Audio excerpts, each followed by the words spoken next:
right is you don't realize that something bad is happening. Although you can, right? But you know, again, just because I think some of the stuff you showed is extremely troubling and is worthy of putting out there. But good night, dude.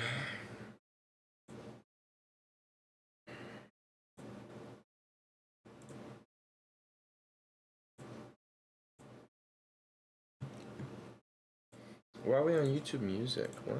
How do we get here?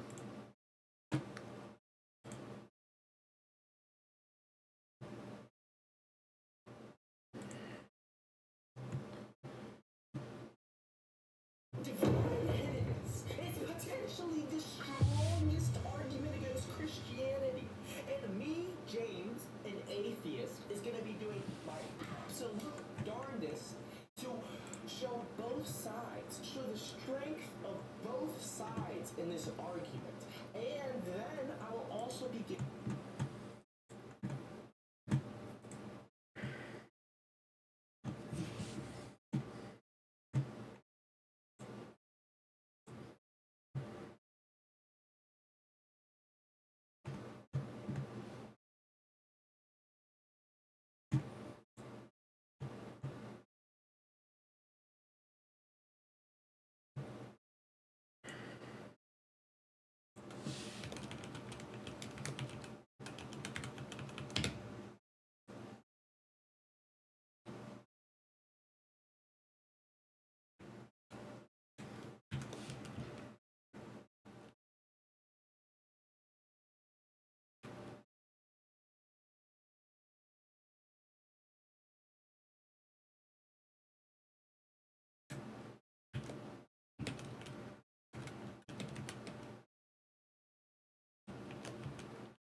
Potentially the strongest argument against Christianity. And me, James, an atheist, is going to be doing my absolute darndest to show both sides, show the strength of both sides in this argument. And then I will also be giving my review, my 100% accurate, never wrong position and thoughts on if this argument works or no. So here we go. Premise 1 says that if a perfectly loving strength of divine evidence is potentially the strongest argument against Christianity, and me, James, an atheist, is going to be doing my absolute darndest to show both sides, show the strength of both sides in this argument. And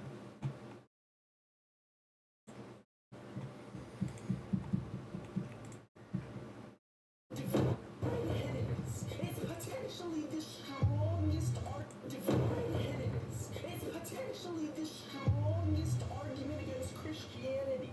And me, James, an atheist, is going to be doing my absolute darndest to show both sides, show the strength of both sides in this argument.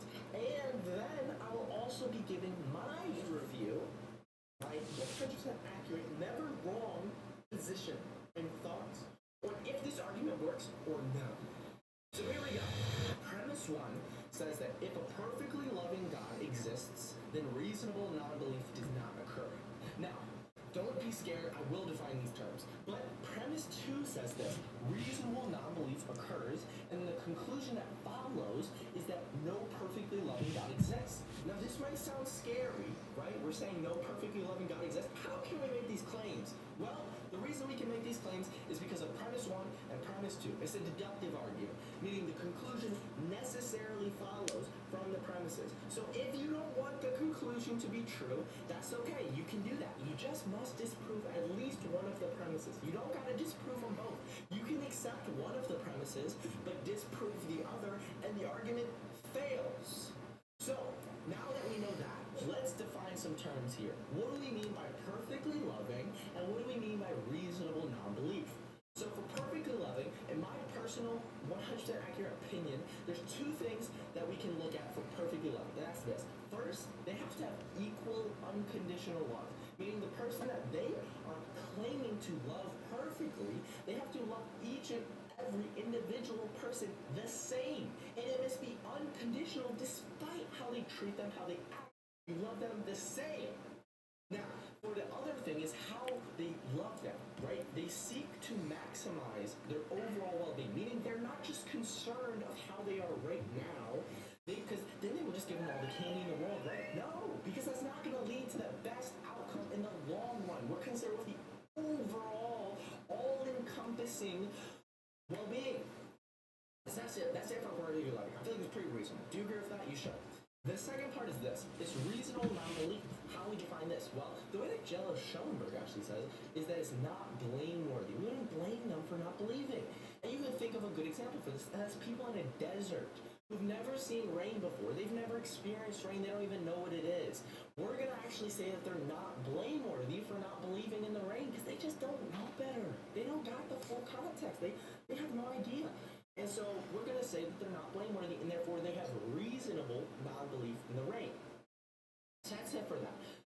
We defined our terms. Now let's look at these premises. So in my opinion, I think it makes sense to look at the second premise first because it's less. You know, it's a little bit less. It helps you understand what reasonable non-belief is. So the second premise is the idea that reasonable non-belief occurs, right? Maybe reasonable non-belief actually doesn't occur. There's two counter-arguments that I found that actually prove this. And the first one is this. There's enough evidence already. We got beauty, we got morality, the idea that something can't come from nothing, the idea of the complexity in nature. I mean, there's literally evidence every single place you look at. Well, maybe, but in my opinion, the evidence does not matter. Because what matters is the effect of the evidence. And I can use an example to prove this. Let's say there's a puppy, right? He's being potty trained. And the puppy's still learning, and the dude is showing him all the ways that the puppy can use the restroom. He says, you can go to the bathroom here, and here, and here, not here, not here, not here. This is when you should go to the bathroom, and all this stuff, getting trained. The puppy's seeing all this evidence, and yet, the puppy still uses the bathroom inside. Are we going to blame the puppy? I sure wouldn't. The puppy don't know. The puppy does not know better. Even though it sees the evidence is not having the effect. And so we're not going to blame them. Okay? Don't be a puppy blamer. Okay? And so for that reason, I don't think that we can say the evidence is enough to make somebody blame. Okay? You need the effect. Now, the second counter-argument that I found is the idea that people suppress the truth. You know? Maybe there are people that, you know, they honestly don't know. But the reason they don't know is because they've suppressed the truth over time. So, at some point in their life, right, they believed, they knew, they understood the effect of the evidence, and why are you running? Why are you running? Why are you running? I lost my own stuff. They suppressed the truth on they believed at some point the evidence made sense to them or whatever. And over time, maybe because they hated God, I don't know, they just suppressed the truth. They didn't want it to be true or something. Or one another. And so forth. And so, we're going to blame them because it's their fault. You suppressed the truth. The truth was there for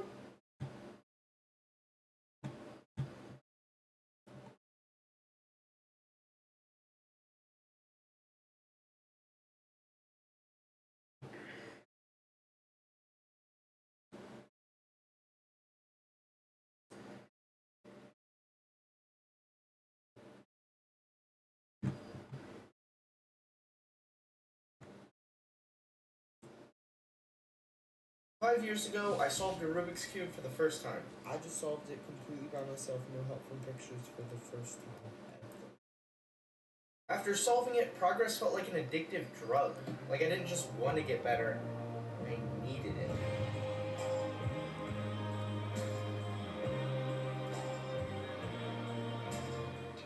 You do it. He did it.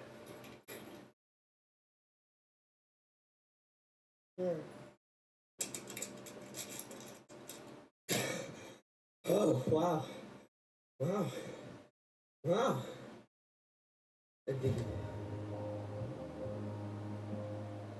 10 seconds was the fastest I ever got. Improving past that felt like impossible. So 4 years ago, I stopped.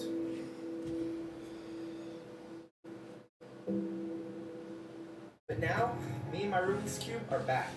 But with a different goal in mind. It's June 12th, 9:19 a.m., and we're going to see how long it takes us to learn how to solve a Rubik's Cube blindfolded. This might seem impossible, but there's actually a technique that anybody can learn with enough practice. If you want to learn exactly how I did it, the link for the video is in the description. But here's a super simplified version. A fully solved cube. Divine hiddenness is potentially the strongest argument against Christianity. And me, James, an atheist, is going to be doing my absolute darndest to show both sides, show the strength of both sides in this argument. And then I will also be given my review, my 100% accurate, never wrong.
Like, if you die and you die with any knowledge left in your brain that you haven't shared with other people, it's just a waste of a life.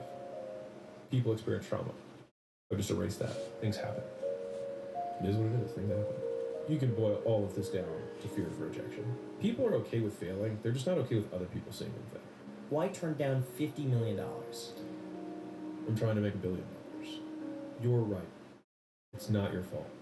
You're never going to be successful. Now what? Like, some people like add years to their life, but they don't add life to their years. How often, and I want a serious answer to this question, okay? How often do you look at yourself in the mirror and you flex both biceps? How often do you do it? Speaking of the mic, Probably a few times an hour. a few times an hour. Yeah. I think you need to increase those numbers. Might have to. We don't have a mirror here though, so I'm gonna be down for the next Here's hour over or here. two. You can just get up every Just get some second. shots, Just like yeah, lean yeah. over and just I get got one no, I peek got at it. this. I got this. Oh, Little- beautiful. Little tricep. See, that's- there we go. That's ridiculous. Yeah. Is your workout split, I'm guessing it's the same thing as it was last time? Haven't changed. It's been a decade. So can you just walk us through real quick? If I want a body like you, what is the split? What a body like Yeah, me. give me 30 days. You know, we What should- split do I We need? should preface it by saying this. How much do you charge for your time? Really, what is Big time. what is 1 hour of your time worth? I don't know. I probably wouldn't do anything less than 50 grand. 50 grand. For like just like hanging out for advice, 50 grand an hour. Okay. Probably about right. So if this is a 2-hour podcast, just speaking is like 200. let's just say if someone wants your advice, 50 grand an hour. If this podcast is Okay. 2 hours long, Yeah. whoever's watching this is theoretically getting $100,000 of value just by listening to this. So I just want to preface it by saying, stick around for the episode. I'm getting a lot of value from this. Wow. Yeah. That was fantastic. Yep. Back to our subject. How often do you go in the mirror and just flex? What's your times workout an hour? routine? Okay. No, I mean, really, when there's a reflective surface, I'll definitely give it whatever's convenient. It might be a calf, might be a calf flex, it could be a tricep flex. Sometimes it might be a double front. Right. I would say mostly to other people, it's one of these. I'll throw one of those up all the time. That would be intimidating. Like if you want to thwart off an enemy, it's Just like a bear. Yeah. Yeah. Yeah. Yeah, like at the gym for sure. Like I'll flex on my up all the time. That's good. Yeah.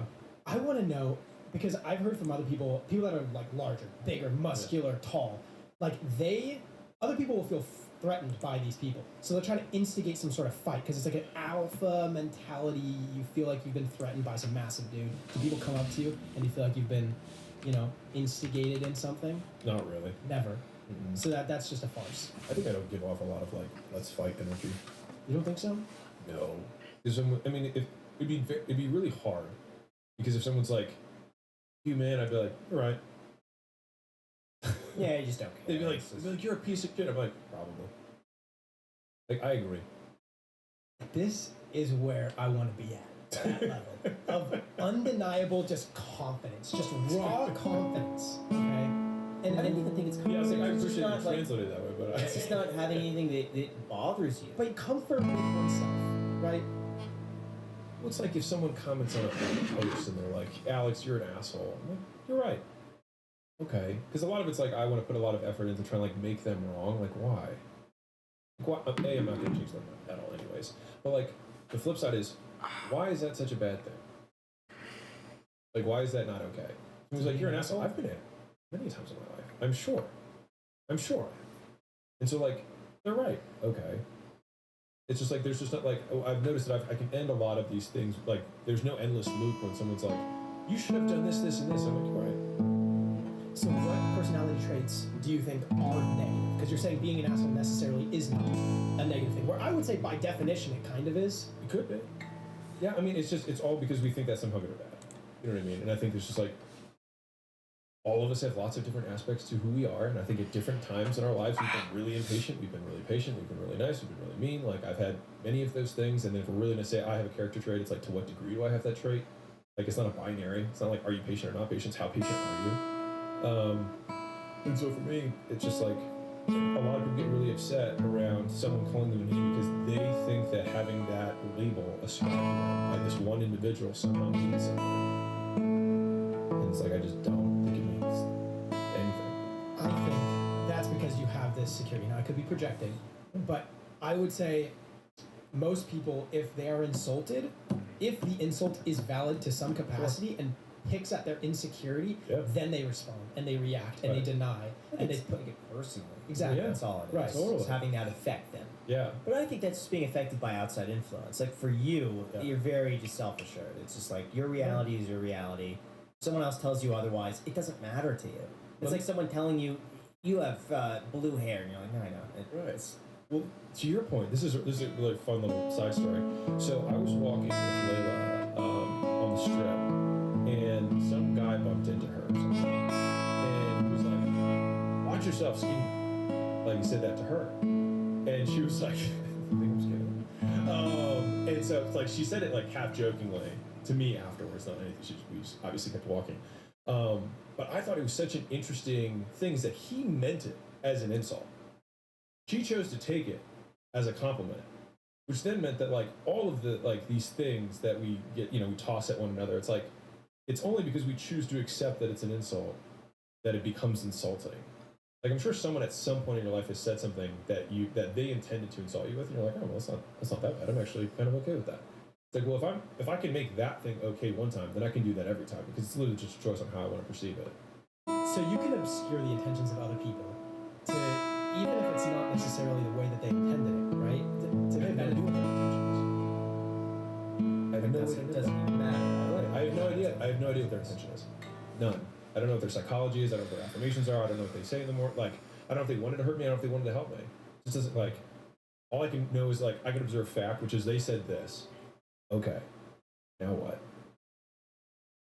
Like they said these words to me. Okay. You know what? For people that aren't familiar with you, because I bet there's a subset of the audience right now who's like, who is this guy? Is he a personal trainer? Yes. Tell people Very expensive personal trainer. why they should listen to you. You absolutely should not listen to me. As a first and foremost, got into the fitness industry. I started a gym, opened a chain of gyms, had 6, sold those 6 locations in Southern California when I was 26 years old. Started my first gym when I was 23. Took the IP from that, started doing gym turnarounds, flew around the country, did 30-something turnarounds. From there, I really got the system dialed, and then I started licensing it out. And over the next 5 or 6 years, we got up to 5,000 locations. Licensed our model under a company called Gym Launch. I started a supplement company called Prestige Labs, which sold through that distribution base of gyms. They sold our supplements kind of specifically made for gyms. Benefits were made specifically for gyms.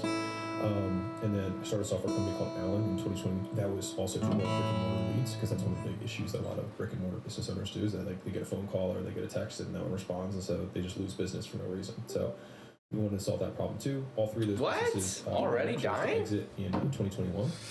2 of them were sold together to American Pacific Group for $46.2 million in an all-cash deal. I sold 2/3 of it, excuse me. And then the software company, we did an entirely stock sale. I sold 75% of that company. And then starting into 2022, we started our family office formally. Up to that point, my wife and I had made private investments into 3 companies that had done really, really well.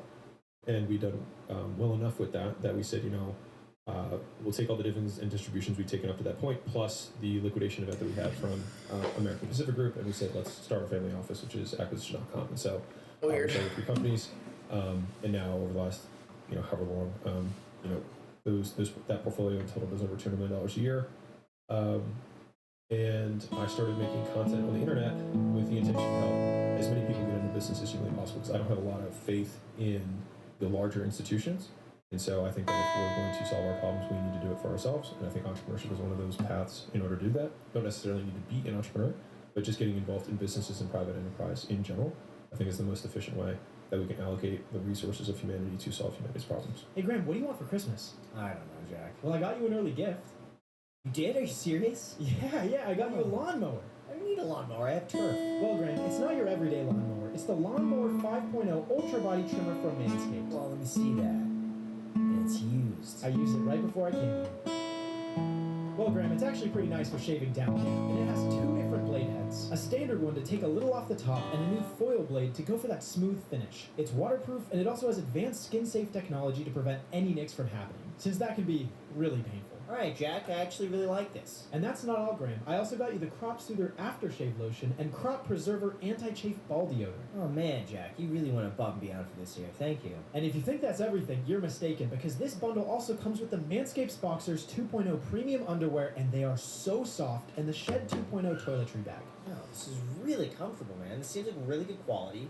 And this, I like this because we'd be able to travel with this. So don't go around saying I never did anything for you, Graham. So if you guys are looking for the perfect gift for a friend or family member, head on over to manscaped.com and use the code ICH at checkout for 20% off and free shipping. Once again, guys, that's code ICH with the link down below in the description at manscaped.com. Thank you so much, Manscaped, and back to the episode. And what do you say acquisition.com does exactly?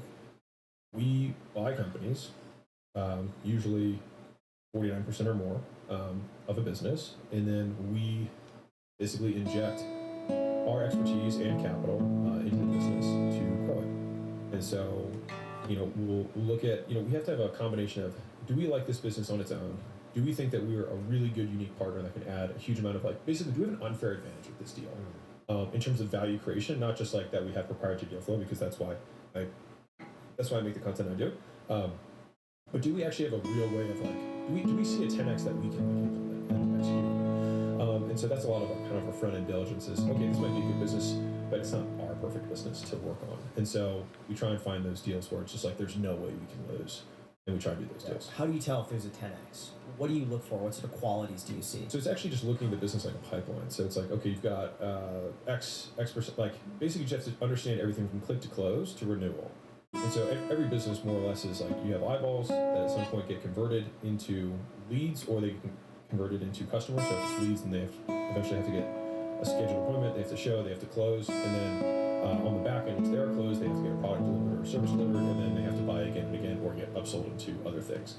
All right, so if we look at that, we can see breakages along that line because that would be something that we'd get in diligence. Just like, okay, what are the click-through rates on the ads? What are the CPMs on the ads? What are the conversion rates on the pages? What percentage are scheduling? What percentage are showing? What percentage are closing? What's the average offer rate? What percentage are we collecting cash up front? What's the average close rate?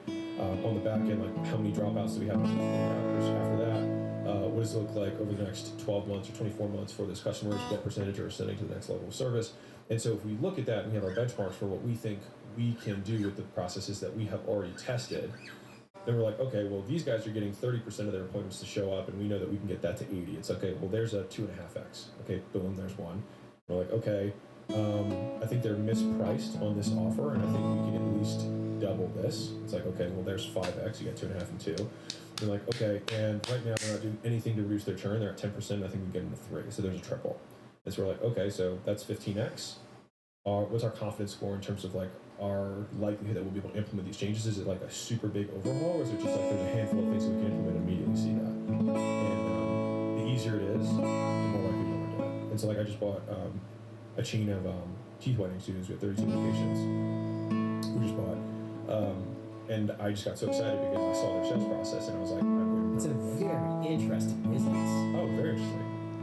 I've seen a lot of those just this direct to consumer products though that you see that you get on a subscription and they just send you.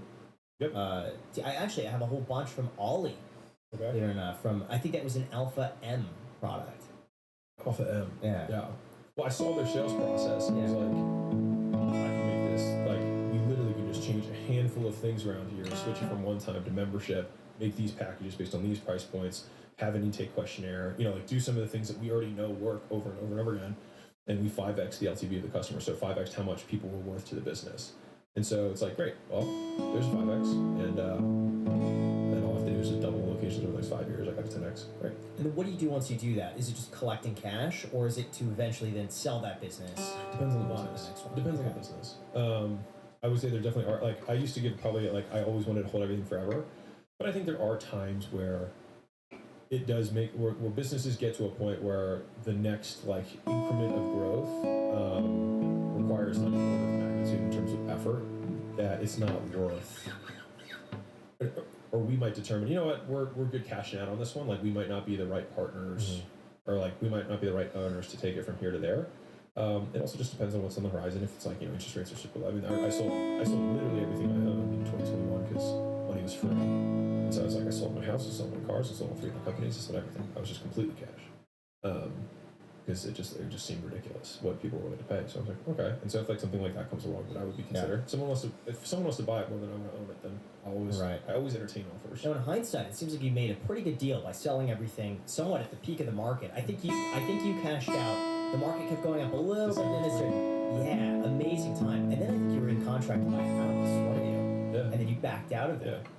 And also, fantastic time. Yeah, so things have worked out pretty okay on the timing of that. And I would not like so it wasn't like I think I'm timing the market. It was just more like this makes sense. Like this is a deal that I will accept. And on the flip side, when you're buying, you're like, I don't know if this is a deal I want to do. And it's just more like that. Unless you have like an absolute need, which I would say on the flip side, like if you need a house, buy a house. You know what I mean? Like if you like whatever. If you need an office for your company, like buy an office because you're gonna make more than trying to time the market perfectly, at least in my opinion. Yeah. So what are you doing now strategically? Do you think that things are going to be getting better? What are you holding on to? Like, where do you place your importance today? I focus all my stuff on the things I can control. Honestly, like I actually spend a laughably small amount of time on like the economy and interest rates and things that are happening right now. Like I spend almost no time on it. Like the only time that I will think about that stuff is just to what degree will that affect our businesses, and like the only way that those things have affected our business is just that some of our businesses require financing or like use financing for consumer purchases. So, like sometimes you use financing, and so the interest rates on the loans that they're getting are higher, so their actual payments are higher, and so that affects sales and the average ticket that you can sell for those businesses. But then, to what degree do I control that? It's more that I'm aware of it, and we do our best to mitigate it. One thing I do want to talk about before we go into a lot of the other subjects is $100 million leads. Yeah. I watched that and was blown away at that presentation. Thanks. How many people did you have watching at that time? We had 188,000 people click to go live. Yeah. And then it, varied. How much work went into that presentation? A lot. To me, this was 200 hours. it was structured in such a way where I'm listening to you and I'm thinking, how could I use this in my own life? Because Yeah. it was that incredible. Every slide, every way you framed it was like you're getting this positive feedback loop by saying, because you're here, it worked. Yeah. And because it works, you should listen to me. Yeah. Because all these people are here, because it works. And it was incredible how you pitched this. So walk us through exactly what $100 million Leads is. Yeah. So it's the sequel to the first book, $100 million Offers, which was the purpose of that book was to answer the question, what should I sell? So like the first thing people were trying to get into entrepreneurship, they're like, what should I sell? Like I'm trying to figure out like what am I? They ask the question, what business should I start? The question they really should ask is, what should I be selling, or who should I be selling it to? And so Offers answered that question as what I'm going to sell. Leads answers the second question, which I almost just gave away, which is who do I sell it to? You need leads. And so once you figure out what to sell, you have to go find those people, and you can force people to find you through advertising. And so I split test the name, 6 or 7 different times. And so the book is about advertising, but leads beat advertising in the split test, so it's $100 million leads. But it's basically, how do you let other people know about your stuff? And so there are 8 ways that you can let people know about stuff, 4 that you can do on your own, 4 that you can let other people for. And so the book basically details step by step how to do each of the 8. And fundamentally, if you're getting into business, you only need to do one of them and do them well. And if you do more than one, then awesome. Now, I specifically have used all 8 in my life for a variety of businesses. And for the book launch, I purposely, like the Offers book, wanted it to be a meta concept, meaning the Offers book was 99 cents and a course and all of that, and it was all like basically free, right? But it was an offer so good, people feel stupid saying no. And so like the book itself was an example of what it taught. Leads was about getting leads and advertising. And so I wanted to demonstrate all the things in the book to advertise the book. Like, I think it's ridiculous when there was a book on Amazon, I think I used in the presentation, that said how to market a book. It was like 4 years old and had 14 reviews. Like, I don't need to read this book to know that you have no idea how to market a book. I have proof in front of me that you have no idea how to market a book. Because if you did know how to market a book, this wouldn't have 14 reviews. And so if I was going to have a book about how to advertise, like, I better be good at advertising. And so I thought that the event would be a great demonstration of that, to show that these stuff. I purposely, because I knew people would come back later to it. I purposely used literally step by step I didn't go outside of the book. So like the ads that I wrote for the book, I used the templates in the book to write the ads for the book. Like the content that I made for the book, I used the templates that I showed people to use on how to make content. The emails that we wrote were emails that we used from the outbound part of the book. And so just like every single part of this was using the book itself to market itself. And so that was what the book was about. So like if you have something to sell, you need people to sell to. And in order to have people to sell to, they've got to find out about you. In order to do that, you need to advertise. And that book teaches you how to do it. How important was social proof? Was it just a random coincidence you had all the people in the background? Because I'm looking at this and I'm thinking this is so strategic to have everyone in the back versus you with just like a gray wall with nothing going on in the background. I obviously want to show that there's lots of people there, and I think the live, indicator with how many people are alive also helps with that stuff. But I actually think the biggest weakness, honestly, of that presentation was that there wasn't enough social proof for like stuff. So most times, if I'm gonna like markets, if I were to like start a business around this, I would probably have had a beta group, have them go through it, show their results or their changes, and then I would have used those stories and reviews and testimonials throughout the presentation. But because it was so important to me to keep this like just this Mondo secret until the day I released it, I didn't have that luxury. And so a lot of the stories that I told were actually basically borrowing from success stories from Offers, being like, these books work in general, and if this worked for Offers, it'll work even better for Leads. I kind of had to transfer it that way. There's always the implied. I mean, I tried to use, to your point, I couldn't show people the book had just come out, that people could use the book to grow their businesses, so I had to go 1 degree separated from that. I used the book to market the book. Before we go into that, Jack and I have both managed our own small businesses, and if you've ever run your own company, I'm sure you're aware of how difficult it could be and how many challenges come up along the way that are just unexpected. There is a ton of back office work that I dread doing. Accounting, payroll, taxes, the list goes on. But our sponsor, Collective, is there to help. With Collective, you'll easily be able to set up an S-Corp, which for me personally was a massive deal. I think I started mine 2 or 3 years ago, and in the first year, I saved over $8,000 in taxes. Collective is also going to help you get an EIN, business license, and business bank accounts, so that way you're all set. You're also going to get paired up with an accounting and tax team to help you set up payroll, file your business, and deliver a complete report on it every single month.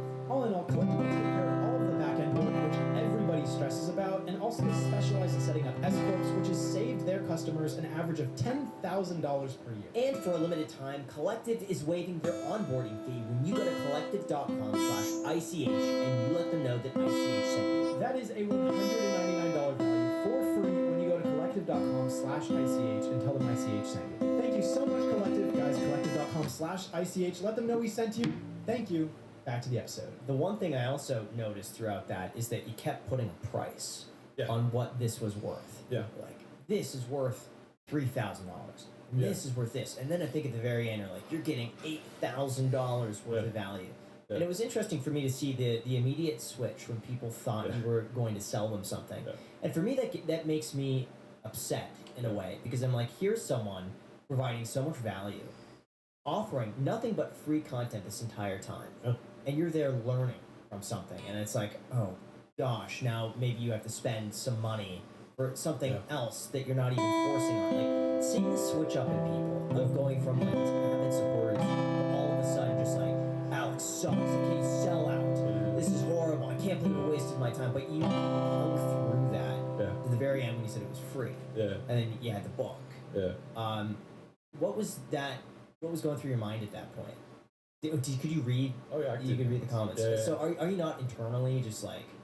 Well, it was like getting upset? Or it's like they don't know everything yet. So like I understand why some people would be upset, but they haven't the last chapter hasn't been written yet. It's like leaving a book halfway through it. It's like, okay, well, you haven't heard the whole story. And so I was willing to bet that the only loss that I would have would be the people who would already have made it 60 minutes in. So I was willing to bet that the people who made it 60 minutes in were going to make it another 15 minutes. And the only loss was the people who made it 60, dipped, and then didn't make it the last 15. And that's from video retention stuff, like it's a tiny, and in live it's even less. It's like, the retention curve on the video is like flat.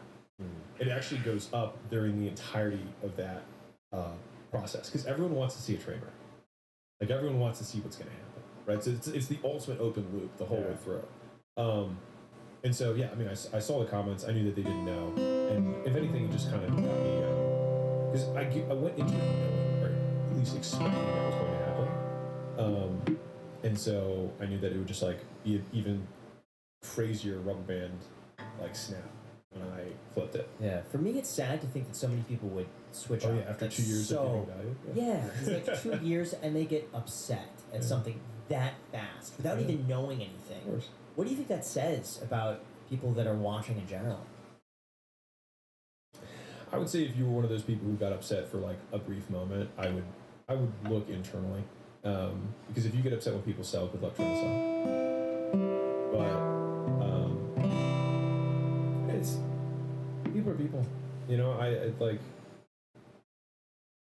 they're gonna be them, and I'm gonna do my best to serve the audience. And there are people who, even though I gave everything away for free, were like, what the hell? Now it's hard for us to compete. He's giving all this stuff away for free. Like there was my newsfeed was just all these people who were upset that I had given away stuff for free because it made it hard for them to sell stuff. So like I'm not like there's no way to please everyone, and so like I kind of just went into it saying like I will do what is right by me and what I have said. I will meet expectations. And like that is what I will commit to. If I say I will do something, I will do it. I said I was going to do this thing, and that's what I'm going to do. And the next book is going to be cool, and I'll have a whole new bag of tricks for that one. Yeah, I'm just Why do all that? yeah. So I'm wondering, just like, why would you not try to get more? Why just try to get more of something? Also, so many Twitter threads that were analyzing how much you would have made had you charged at different price points. Yeah, I would have And made some about of them- 50 million. Yeah. So why turn down $50 million? Because I'm not trying to make $50 million. I'm trying to make $1 billion, and that's me making 50 is not really gonna make a big dent in it. And so, I believe Would though? No. What is that, 5%? Yeah. but like Substantial. I think it. So we're gonna take a segue, and I think you'll like it. You'll find this interesting. So I have my next book coming out, but the book after that is the one that I'm thinking about because I've already written the next book. And I wasn't going to write this next one, but it's the one that's been like on my list, which is on branding. And I think it is one of the most misunderstood concepts. And I think it's why so few people can build big things. And I think brand is the single most valuable thing that you can build in a business, because brand is basically persuasion or suggestion or influence at scale. It's really where like the etymology of brand, like where does branding come from? Branding comes from cattle, right? You sear a cattle with your brand on, you literally brand them. And what is the point of that? The point of that is to change someone else's behavior. So if you have two cows, one that has a brand and one doesn't, the one that doesn't have a brand, you will treat differently than the one that does have a brand. The one that does have a brand, you might return to its owner, you might steal it, you might kill it, depending on your relationship with the owner, right? Which then, depending on the brand, right, you'll behave differently. But at the end of the day, it will change your behavior. And so the point of a brand is to actually teach a change in behavior. And so if you have a white shirt that's plain and a white shirt with a check mark, you train a behavior that you want people to do something when they see that, and behave accordingly. And so the idea of branding is basically teaching. It's pairing, making associations between things people know and things people don't know. And then you do that enough time. Like if I wear this hat enough times, people will eventually just want to wear the hat if they like what I've associated the hat with. If they like me and they like free value, they like the values in general that I stand for, they will start associating that. If they want to be more patient, they want to be more ambitious, they want to be more fit, want to be more driven, whatever it is, whatever they associate me with, they might put this hat on because it stands for that for them. They've made that association. And so they'd be willing to pay more for this hat than just a generic hat. And like that is branding. And so to the point that you guys like, why not make 50 million? I think that I want my brand to stand for something more than that. And so I made it the mission to make real business education accessible for everyone. And that is what I have been. I have not wavered from that since I started doing this. And I have two aspects to that. One is like the distribution of how do I get this to everybody and how to make it accessible. That has multiple levels to it, which is one is like, is it easy to understand? But also like, is it fun and entertaining? And I'm getting better at that. I think I'm better at the easy to understand part. I'm still working on how do I make this more entertaining so that like a stay-at-home mom will actually click and maybe get interested in something like this and maybe recommend her son or her daughter to like watch something like that. I'm not there yet. But in order for me to get that level of accessibility, like I need to get better. But on the flip side, the context that the content is consumed within is basically my background. So like at the very beginning, you're like, hey, just for everybody who doesn't know, here's this guy, right? If I had said, hey, I make $100,000 a year, listen to me. I think fewer people would listen to me. I mean, maybe some would, but like far fewer would listen to me as a quote authority on making money in general. Okay. We had to provide the context up front because the context is, in my opinion, a larger percentage of the message than the message itself. Like Elon Musk can tweet on the toilet and say like, I'm shitting right now. And everyone would like think it's hilarious and whatever. If I tweet that or you tweet that, we probably wouldn't have the same response because we're not the richest man in the world. And so like that message is contained, is consumed within the context of Elon Musk. And so what I'm building with my personal brand, right, is the context to deliver a message at scale that I want to deliver. And we're not there yet. And so this is much more like a 10-year, 15, 20-year plan that I'm trying to outline. And I'm showing pages one at a time. Like the book launch is one piece. There's going to be another piece next year, and like people will see that as it unfolds. So it's more about the perception of you rather than potentially optimizing for impact, because there is an argument I feel like to be had if you were to charge some money for the book. I do think people would pay more attention and potentially it would make more of an impact on those who do the book than just giving it out universally for free. Let me be arguing for it. So I do think that perception overall, people are like, oh, this is the guy that gives all of this out. Whether or not it impacts them. Yeah. So I've been on both sides of this. I have charged lots of money for things. And so you make a greater impact giving away things for free. That's just objective, you'd say? Yes. Because you get 100 times more people who consume it. And so but the percentage of people who consume it who are impacted is small. So if I charge for something, a higher percentage of people who consume the thing, if they pay for it, will be likely to follow through with it. If it's free, 100 times, 1,000 times more people will consume it, but a smaller percentage, but a larger absolute amount of people will be impacted. I respect the objectivity on that, or the objective answer. Because I had to, Because I had to deal with that myself. I was like, well, if I claim this, like, now, if you have, like, for example, a really in-depth, like, if I were flying out to people's houses and trying to, like, do huge interventions with people and, like, recook their shit, like, no, you can't do that for free. But, like, there are certain things that you can give away for free. Information give away for free. Media in general, like, you can give away for free. Software, if you're really good coding, you can give away for free. Like, there are elements, there are things you can give away for free, tools sometimes.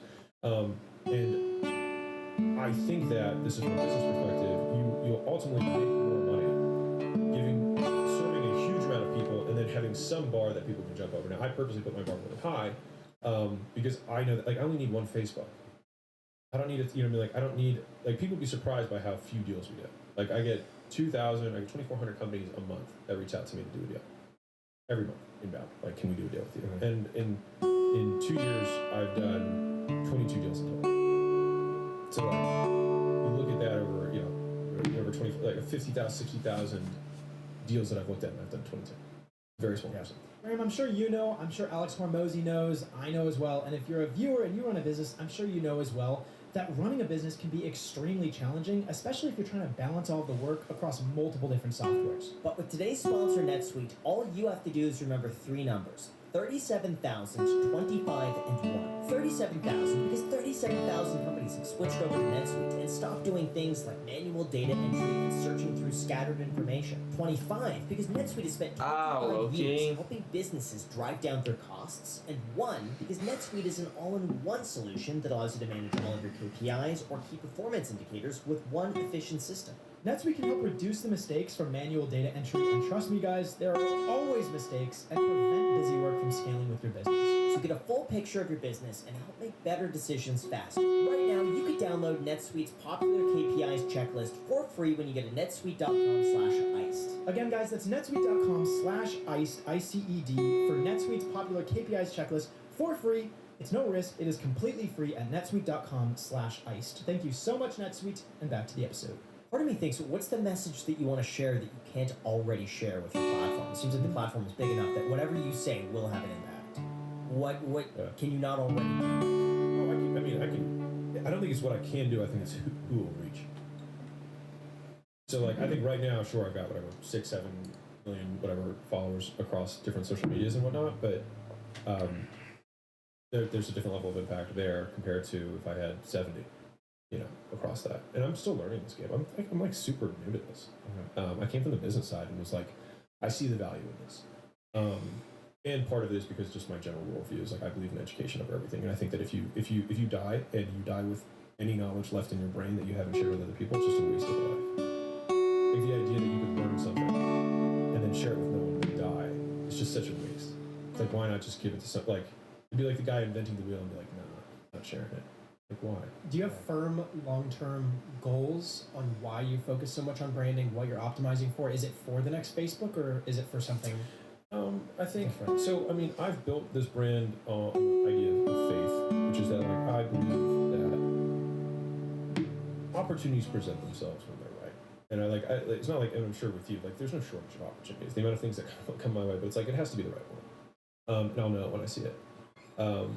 But yeah, I'm pretty patient about it because I also enjoy doing it. Like that, the only reason I can still do this is because I enjoy doing it. I also have other means of income. I think it's worth saving the context that I can put the message in to give away some of the short-term money to trust. 22.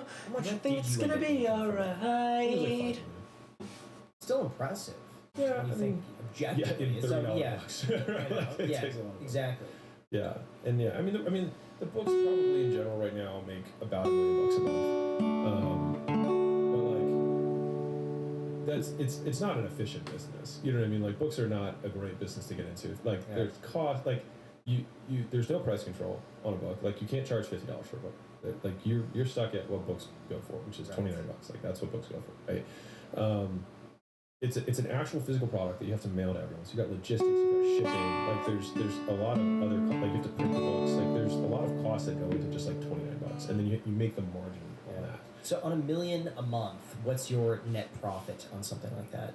360, I think. It's still. It seems like that's still Maybe incredible. 400. Yeah. It's for a book.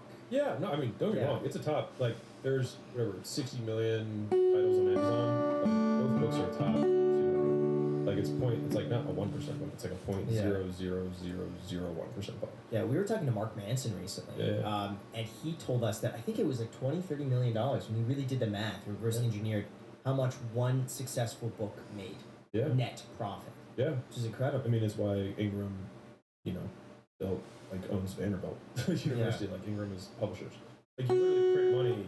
Well, the thing that's interesting with books is that they're the oldest form of media, right? And so you print a book, and if the book is good enough that when people read the book, more than, like, on average, each book creates at least more than one other book buyer from, like, word of mouth, then it just becomes a perennial, like, think about how to make friends and influence people.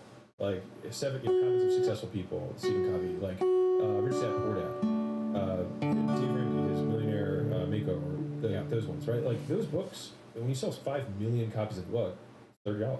That's $150 million. And so, now, that might be spent over a decade, but the thing is, like, Stephen King still collects checks for Carrie. Like, still. And so, from a leverage perspective, it's kind of interesting. Like, now that I'm in the publishing business, which is kind of ironic, because I guess I'm a top super high percentage author, but, like, I don't consider myself on that way. It is a really interesting business because it requires almost no employees, if any. Like, I employ my father-in-law, my only direct report. And I was just like, just manage the book stuff, just in general, like the Amazon listings in the warehouse and the printer, and making sure we order more books, like just manage all that. And so he does that. But like, we could probably do it, or I could take a few hours and do that. I just don't. What's the difference between putting that in a book and making like a YouTube video that's 10 hours long? I do. I mean, I did that too. Yeah. So I just did it in every format. So it's like, if you want a physical copy of the book, then you can pay for a physical copy of the book. But you can literally get an audio version of the book for free on my podcast and not pay for it. You can get the video version for free on my website, not even opt in for it. It's free on the site. You can watch the entire book just with a visual presentation. Because if I'm going to try and make it accessible for everyone, then I need to make it for whatever learning format. A lot of people don't read. A lot of people only watch video. A lot of people only listen. Like, everyone's very different in terms of how they consume. And so I just wanted to make it for everyone. And you might find this interesting. Yeah. It's like an almost perfect split of how people consume it. So it's almost, I think it's 25% hard copy, 25% ebook, 25% audio, and then 25% like video. What do you think the biggest problem people have right now is when it comes to business? Just from your observation, because of 200,000 people watching it, you have to notice these 200,000 people have a problem that they're trying to solve. Got to be some solution that you have that they want. That I have. No, honestly, I think a lot of it is people overthink a lot. And they use overthinking as a proxy for action, and it just isn't. They think that they're being productive by thinking more about the business than they're starting it. And it's fear. I mean, you can boil all of this down to fear of rejection. Like, people are okay with failing; they're just not okay with other people seeing them fail. For success, let's say a recipe for success, what percentage would you say should be thinking about action versus action, like premeditating what you're going to do versus action? Yeah, in the beginning, you need to and the more advanced you are, the more you need to think and less you need to do. It just flips over time. And you just know automatically that. Like, I think it happens naturally. Like, I don't think, think about Warren Buffett. He makes like one move a year, and it's like he spends basically the rest of the time trying to make the right decision. And so, like, the speed with which you move through business is directly proportional to the leverage you have with the actions you take. And so, leverage being defined as the difference between what you put in and what you get out. Like, if you have a lot of leverage, then, like, with this podcast, we have a lot of leverage. Like, there's a lot of people that will listen to this, even though we might only take us a couple hours, right, to do this. So we put a little bit in, but we get hundreds of thousands of people who see and listen to this later. But when you start, you don't have leverage, and so you need to make up for that with just shitloads and shitloads of effort, and basically do, like, you can see output as volume of repetitions times leverage equals output. And if you have no leverage, then you just need to crank on volume until you can create leverage. And one of the things that creates leverage is skill. So, like, Graham can make a video, and someone else can make a video. It might take Graham and the other person the same amount of time to make the video, and Graham's video will have 100 times more people who see it. That's leverage. Skill created that leverage. But how do you get the skill? The volume that he did beforehand. So it's like, there's no, like, you can work smarter, not harder, but you have to work harder in order to work smarter. So you have to do that first. So we just had on Dr. K, or Healthy Gamer, on the podcast, and he said, like, I wanted to know how people start taking action in the first place. Like what is, and he gave me a very interesting answer. I want to know what your answer is. Like, if they can't find motivation to just start taking action in the first place, where do they start, if not just action? I think motivation can be measured by its equal opposite, which is deprivation. So you want water. You want water to directly prepare you. You are horny in proportion to how many bars right? And so those are physiological needs that like hunger, which is saying you're hungry, if you're deprived, you're more motivated. So money is kind of interesting because you then think, okay, well, poor people should be the most motivated. But can see with our eyes that that's not the case. So then, like, what's different there is that the deprivation has to be perceived. So, like, you feel when you're hungry, like you have a physiological need to eat or you'll die. But I see more motivation among rich people to make money, which by that context would mean that they feel more deprived of money than poor people.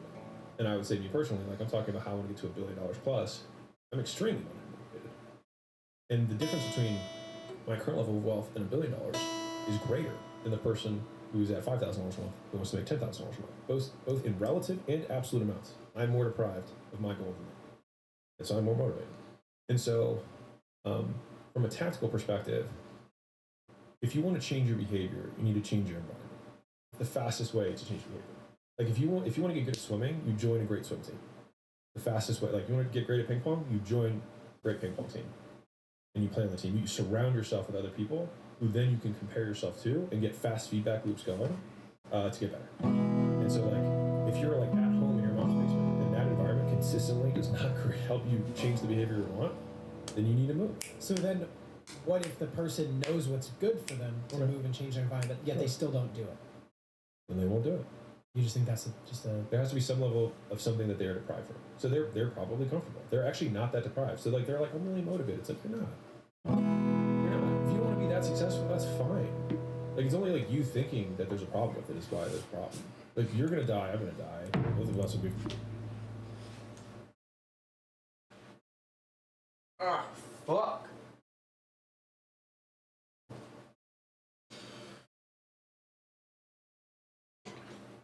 Ah, fuck, dude.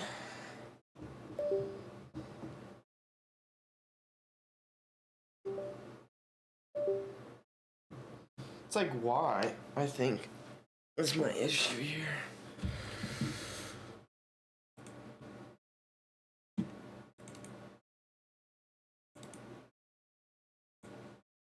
Fuck around.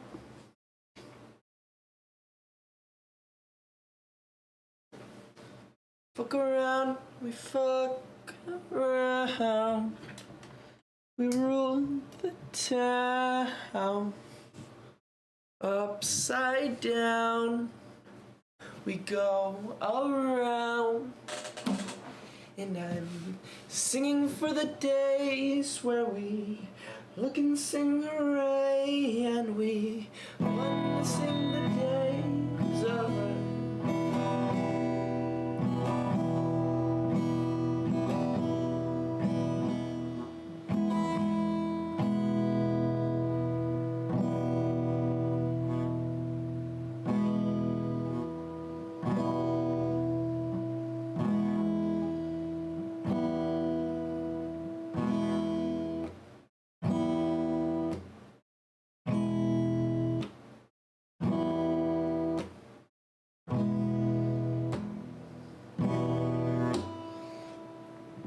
we sing around and we sing to town and we... I find this interesting, and so that's the game I play. If I love video games as much as I love business, I play more video games. I just love business more.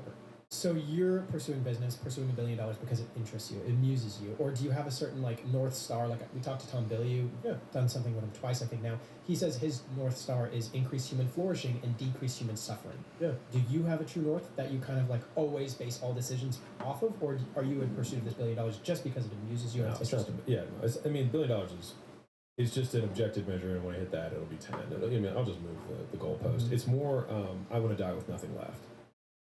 And so, like, what I would love to have be true on my tombstone, not just have it there, but what I would love to be true, or at least that people say, is that, like, that man died with nothing left to give. And that would be a life well lived for me. And so, like, I do that. Why would you be able to do Oh, I that? just think that having that contrast will force me to be a better version of me. Like, I'll have to level up. And so I wouldn't, like, for me to have nothing left to give means that I've used up every ounce of my potential. And so, like, do I think I can be a billionaire? Absolutely. And so that's Do what you I'm then going to measure your giving in $1 billion? No. Or how does... No, I think the stuff that I do with my content, my books, is far, in my opinion, far more impactful. Now, to be fair, $1 billion, $5 billion, $10 billion can do a lot of good. And I like, if I'm thinking about this in the long term, which I try to, like, if I spend 10, 20 more years building this amazing audience of people that I can help, And then over that same period of time, I'm able to aggregate a tremendous amount of wealth.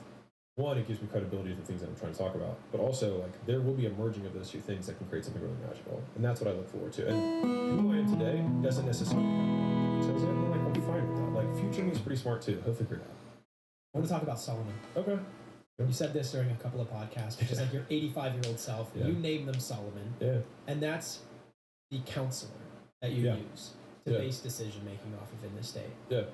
Can you talk us through the last thing that you consulted with Solomon? And maybe if I didn't properly describe who Solomon is. Yeah, I'll give some context. So Solomon was named after something called the Solomon Paradox, and for those who don't know who Solomon was in the Bible, he was a very wealthy ruler who many other kingdoms came to seek counsel or advice. The reason it's called Solomon's Paradox is that he was amazing at giving advice, but his actual life was in shambles. So he cheated on his wife, and his son was, bad relationship with the son. And so the idea is that as humans, we're better at giving advice than we are at following. And so that's why it's called Solomon's Paradox. And it's interesting that this one's boring for me. In an effort to try and get better answers. And that's the easiest one, I feel like. The higher up, and I'll use quotes here, that you get in business or whatever endeavor you're going after, the harder it is to find people who can actually help you. And part of having or getting help from people is that I want someone who has aligned incentives. I want someone who is competent. And I want someone, there's a third piece, but there's three things you want. Oh, and I want them to have complete context. So like they have to have complete context, they have to be competent with that context to give advice, and they have to be aligned. Because if someone's super competent and has complete context and not aligned, they just know how to ruin my life. You know what I mean? If they're really aligned and they're competent, they have no context, they might have good advice in general, but it won't be specific to me. Right? If they're aligned and have context, but they're incompetent, it's your mother. She completely understands you, and she loves you, but she has no idea how to tell you how to do best. And so I wanted someone who would have all three. And so in trying to think through this, I had multiple experiences with executive coaches, counselors, therapists, whatever you want to call it, and I've always had very short-lived experience with those people. And I think part of my experience was that I felt like their incentive was not aligned. Was that their goal from a financial perspective was that I just continue to pay. I was like, well, that doesn't really solve problems for me. Like, you just want me to keep paying. No matter what you say, that's how you get paid, right? The other piece was that from a context perspective, I would notice that I would spend 60 minutes trying to just give color to the decision that I was trying to make, that I was faced with, just so that they could give me some valuable feedback on it. And the third piece is if I'm talking to a therapist, I'm probably better at business than them, and the vast majority of the problems that I face on a daily basis have to do with business. And so like I'm asking somebody who is basically a solopreneur or self-employed on how I'm trying to manage a $200 million a year portfolio and how I'm going to like allocate resources, and like they're probably not going to have a good answer for me in terms of their confidence level. And so in trying to tackle that, I came upon the Solomon Paradox. So I was like, what if I could give myself advice? Because I'm sure everybody who's listening to this is giving somebody advice on a relationship or on fitness or whatever, and you're like, man, if I followed that advice, I'd be in better shape too. And so I was like, well, maybe I have the answers, and I just need to package it differently. And so I started having these sessions with what I call, my 85-year-old self, who I call Solomon for whatever purpose that seems to separate my personal self and my older self. Because that man is the only person who has absolutely aligned incentives with me, has complete context on my situation, and is as competent as I am. And I'm trusting the fact that I give better advice than I heed. And so I have basically chat forum messages with Solomon. It's an ongoing document. It's the first hour of every Monday for me. It's like, what's top of mind for me? And the nice thing is that it also can last 7 minutes, and sometimes it can last 45 minutes. I don't need to like stay for 60 or drive somewhere or take a Zoom. If I get to the bottom of what I wanted to get to, it's done. And I don't need to waste all this time giving context. And so I usually keep going with Solomon, literally back and forth like it's chat. I just hit enter and I just keep going back and forth until I get to the root of the issue. And I usually have some sort of thing that Solomon will tell me that will kind of like close the loop. And I know it when I get it. And then at that point, it's like I don't think about that thing anymore. Like the decision's made, or like I know like I've resolved the consistency. And so an example of that was I had a big snafu that happened. I'd worked for a while on a project, and it ended up falling through because of a vendor, and it cost me about $15 million of actual money. It really sucked, and so I was really upset. I was very upset, and I won't go into the details, but like I had basically. Think about it this way, like I paid a big chunk of money for insurance against a $15 million loss. And the person that I paid, that was literally their only job, that I paid a good chunk of money. a fraction of that, but a good chunk of money, several $100,000, to ensure that didn't happen. And after paying it, it did happen. And I was like, this was the only job you had. This is the thing that you were. This is the only thing I hired you for. Was this one thing that you said you specialized in? And like, what? And so I was really upset about it. And so I'm having this conversation. It's almost, and the thing is the more I talk to the person, the more I realize that they were just truly incompetent. What's emotions? They were stupid, and they made the promises just because they're stupid. And so it's almost like if you have a Babe Ruth rookie card and your toddler pours paint on it. Oh, fuck.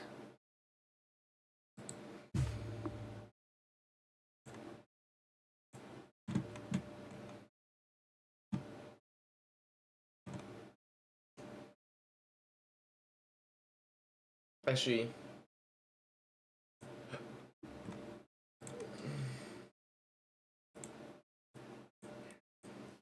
and I do the thing, and I make the ring, and I want to know that I could not know how they wanna be, and they cannot see for the rest of us, and I don't want to fuss, but I can't find no other rhyme that I cannot see, because life hits differently, and I E switching to A.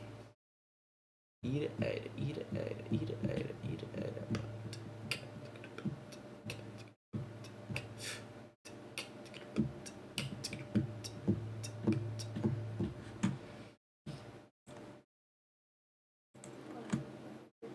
Home.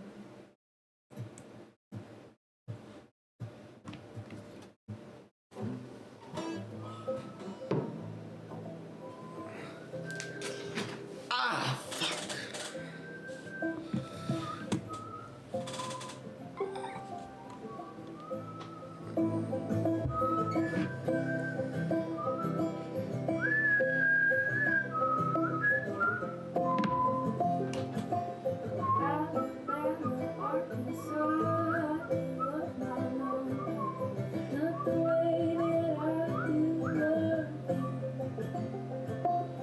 Holy moly, me oh my, you're the apple of my eye. Well, I've never loved one like you. And oh man, you're best friend. There ain't nothing that I need. Rotten heavy pumpkin pie, chocolate candy, Jesus Christ. Ain't nothing sweeter than with you. Oh, home, let me come home. Home is whenever I'm with you. Oh, home, let me come home. Home is when I'm alone with you.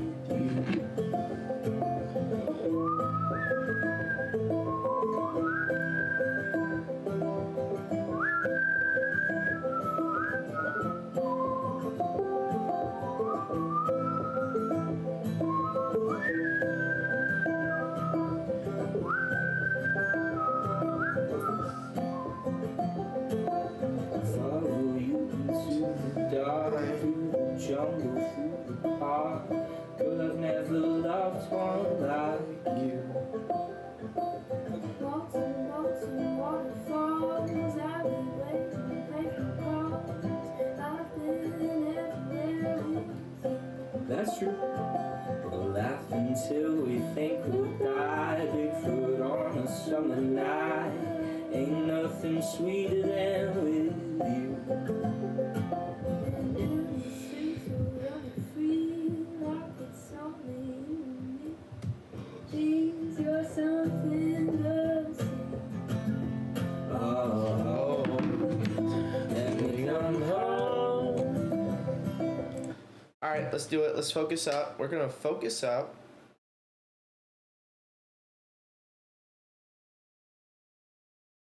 We're gonna focus up.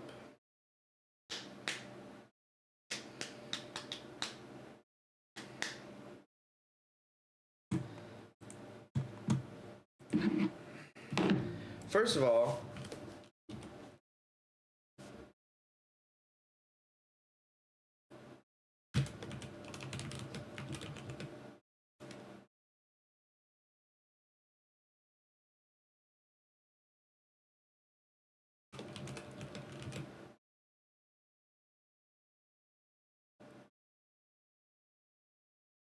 guide to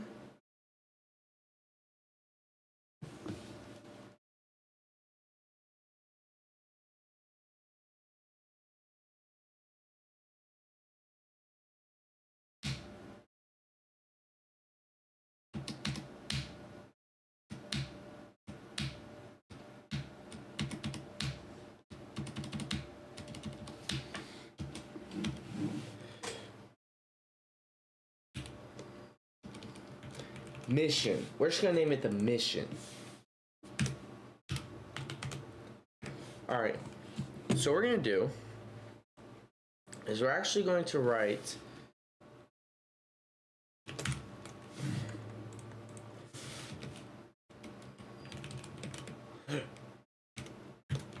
making videos.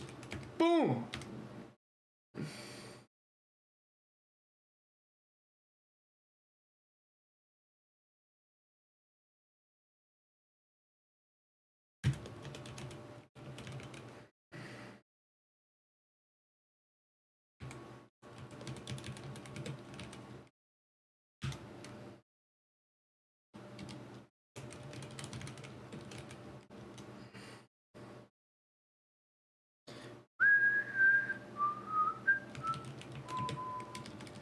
Hot and heavy, me oh my.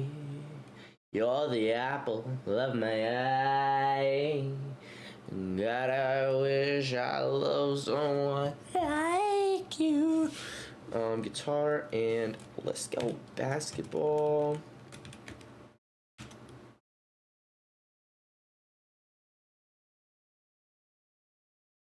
Hot and heavy, me oh my. You're the apple of my eye. Let's go that. That's what we want to work on.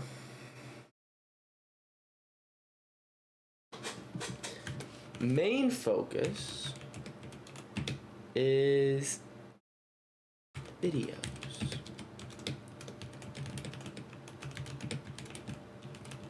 Perfecting the craft of video making.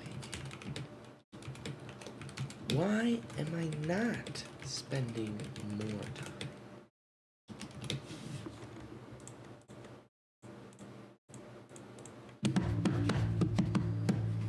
First, let's meditate. As you begin this session, see if you can quickly arrive. Quickly arrive. Let's do it. Nothing to think about. Let's do it. Quickly You arrive. already know what it's like to be truly present. Just take in your situation in an instant. Feel the next breath. And just rest your mind wide open.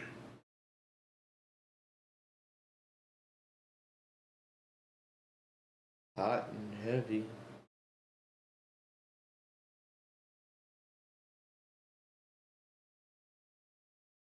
Me oh my.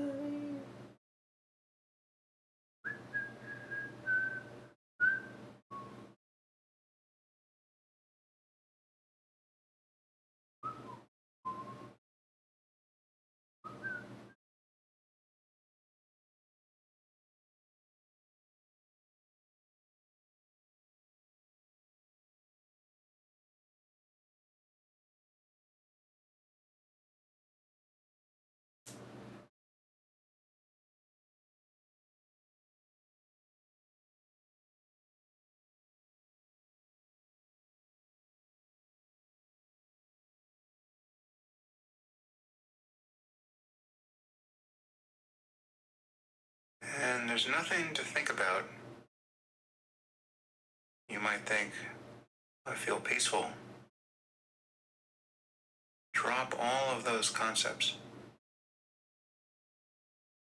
Stop keeping score and simply notice the next appearance, a sound, a thought.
And understand that the goal here is not to change your state. Rather, it's to notice how consciousness is already, in itself, already free of its contents. Simply rest as that condition in which everything is appearing.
If your attention feels too diffuse, pay attention to the next 3 breaths and then drop all efforts.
in the last minute of the session, simply pay attention as though this were the first moment of your practice.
Well, once again, I hope it's clear that the experience you're having here is not divorced from the rest of your life.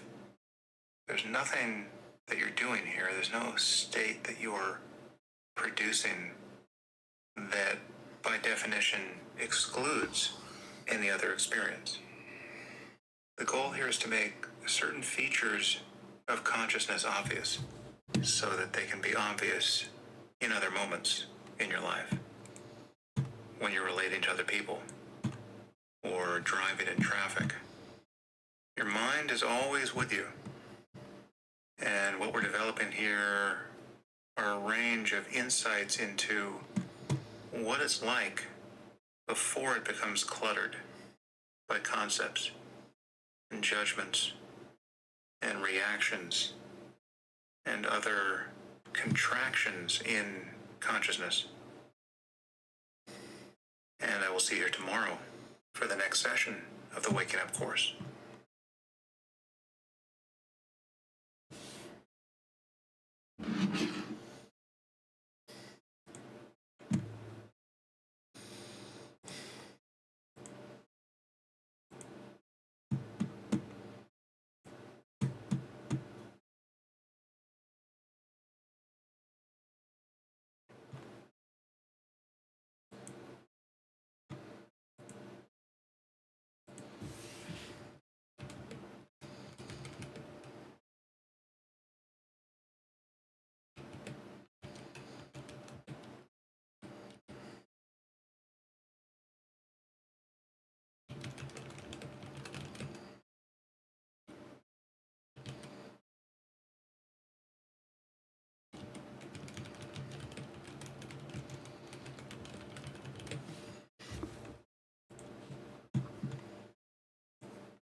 There we go. Going to the bathroom.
Sorry, here, I'll let Brady speak real quick. Great. I guess All right. I'm looking at the chat right now. I see everybody saying, let's smile it. Let's smile it. I don't know what that Okay, is. yeah, smile.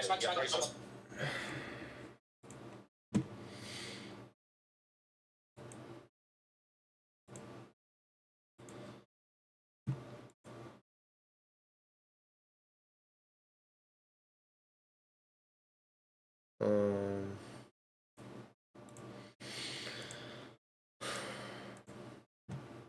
Shit.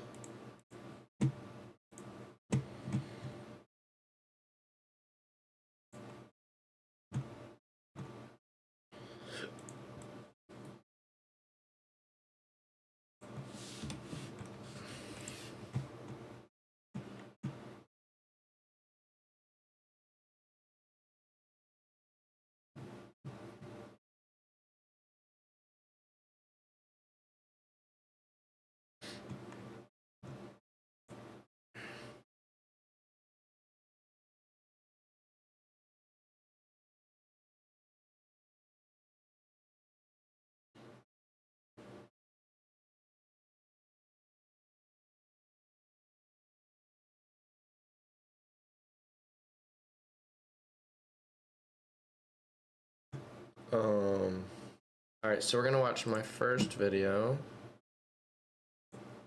Well, first we can do like, yeah. Let's watch my first video.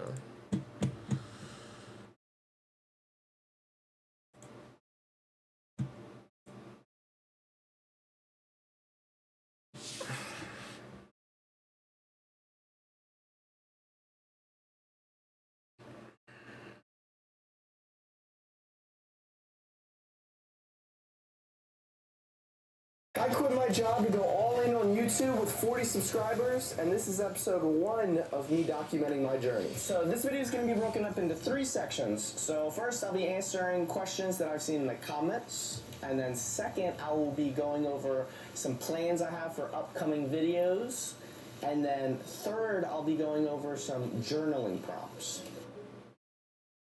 Everybody get cozy. Grab your mug of whatever you want. Coffee, tea, cocoa, water. Because we got some good questions lined up for you today. There were no questions. But thank you to Click Out for the support! Now, if you do have a question, you can comment down below and I will be sure to answer in the next update video. Next, the videos I'm currently working on. So we got the solving the Rubik's Cube blindfolded, no social media, quit my job, right? Those are all videos I just made and posted. I have not made the thumbnail for them yet, so that's why they're here. Scripting, videos I'm currently working on and scripting as we speak. So Divine Hiddenness, that's a video of me addressing the question of, if God exists, why doesn't everybody believe in him? And then this video, YouTube Journey Episode 1, is the video that you're watching right now, that I'm actively scripting. The words I'm saying right now have already been planned, and I'm still actively planning them right now, hence why it's not in the editing section. Because I can't edit what I'm currently making, if that makes sense. Because then I would have to edit, re-edit what I've already edited. It just doesn't follow. So then we got some active challenges I'm working on, right? I can't really make the video until the challenge is complete. So we got no alcohol or weed for a year, right? It's gonna be a long time before I post that one. Then we got an insane workout challenge, which I'm not sure if I want to disclose yet exactly what that's about, but it's gonna be crazy. I might honestly, because that one's gonna take so long, I might make like update videos on how the progress is going or whatever. Then I also have a learning to lucid dream video, which is gonna be crazy. And I'm really excited for that one. Obviously I haven't had any lucid dreams since starting the challenge, but eventually I will. And then I'll make a video kind of documenting the whole journey after I become a professional lucid dreamer. I also might make this a series, so like the first part of the series would be like me explaining what is lucid dreaming.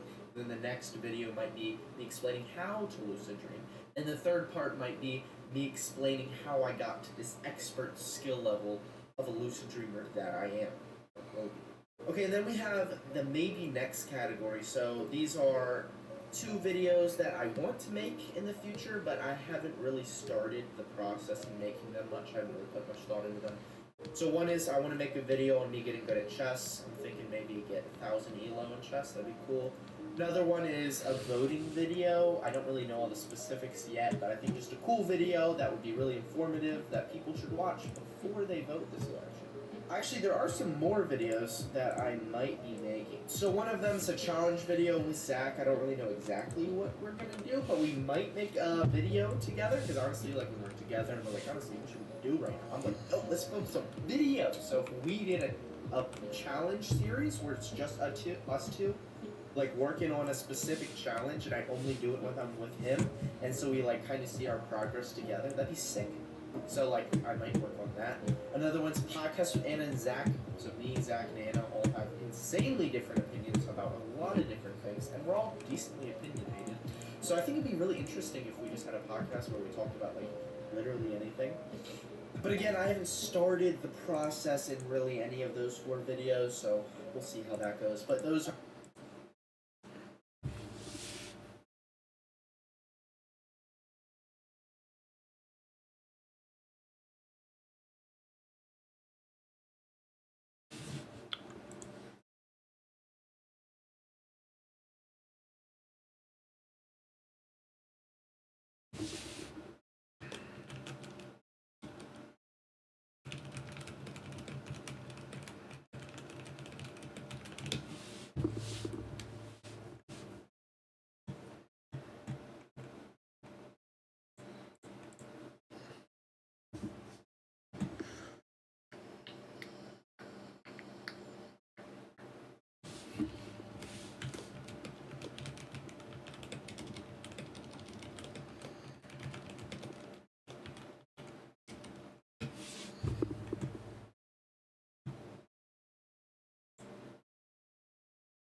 Nobody's making any sexual jokes online to you, right? Yeah, they better not be, because that would be horrible and inappropriate. I'm gonna go through your whole Discord later. If there's any inappropriate jokes there, I'm calling the cops, and you're going to juvie.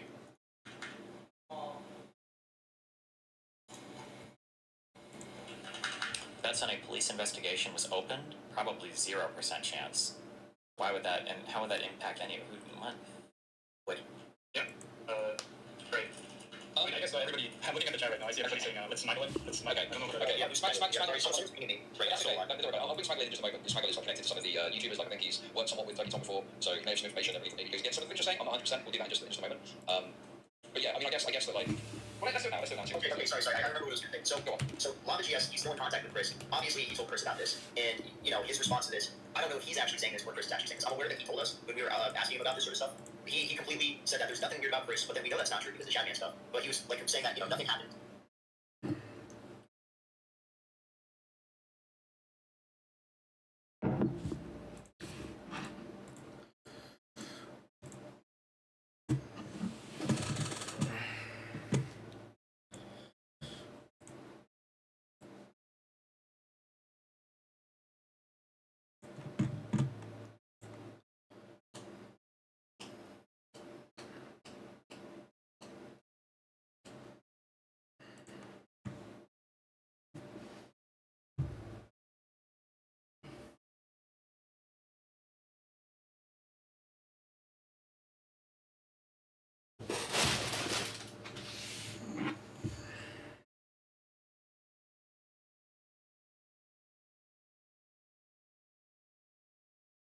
that, Chris is completely innocent. We're playing very fast and loose with words. So there's nothing weird about Chris, but we know that about the show. When they say there's nothing weird about Chris, they probably mean he wasn't like grooming or trying to like do weird shit in DMs. Although we were very, so he did think that we were having him edit for us, and that that's why he was telling us all this. Like he was. So you tricked him into the conversation. Fucking banging though. So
I quit my job 2 months and 17 days ago.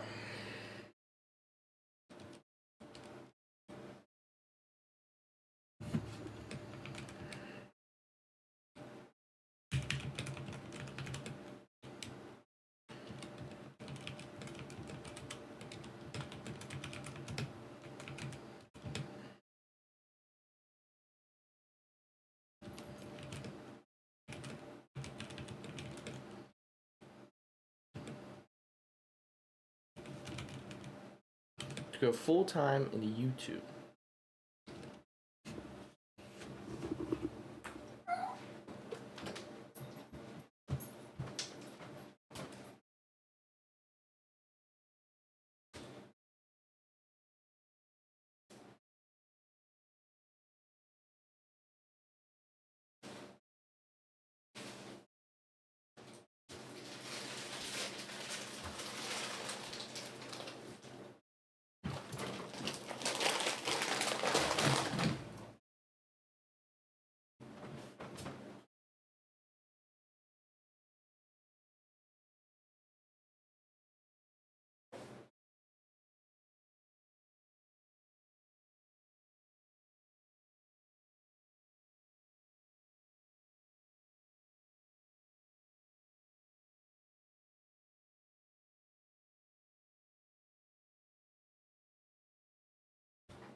was fine. Wait, let me really hold on. That's not true because the Jackman stuff. But he was like saying that nothing happened, and that Chris was completely innocent. Although we were very, so he did think that we were having him edit for us, and that that's why he was telling us all this. Like he Wait, was so you tricked him into a You conversation? fucking baited them. So Wait. he was fine. He was fine with us. Okay, because he didn't know why we were interviewing him, basically. Oh, I understand.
fastest I ever got.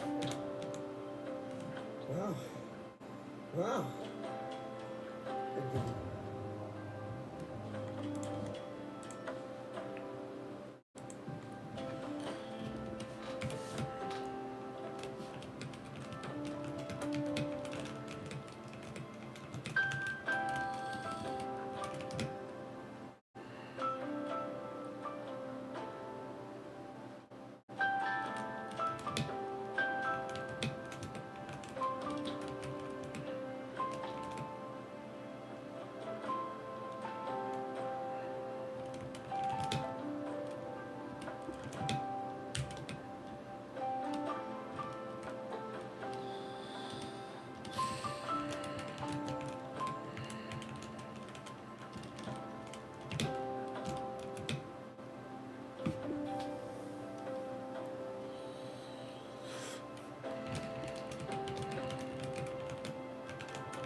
All right, we're gonna take a break from scripting.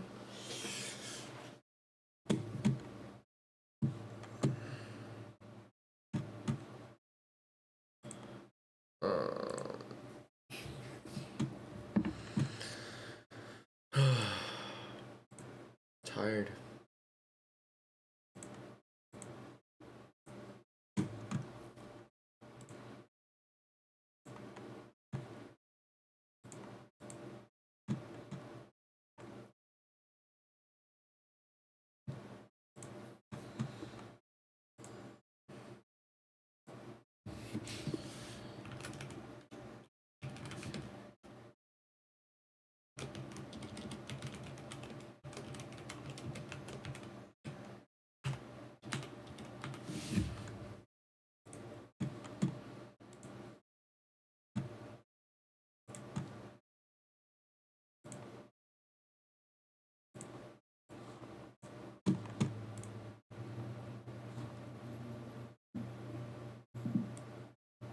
Hey everybody, happy Labor Day for those of you in the U.S.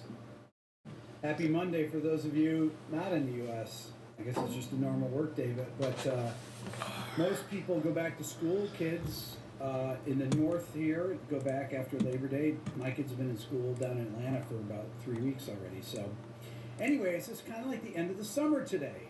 So I thought I'd come on, do a live stream. I've been working with my son Dylan. He started playing guitar a few weeks ago, and I thought, okay, how would I relearn the guitar from scratch? Which is basically how I'm teaching Dylan the things that I wish that my first guitar teacher had taught me.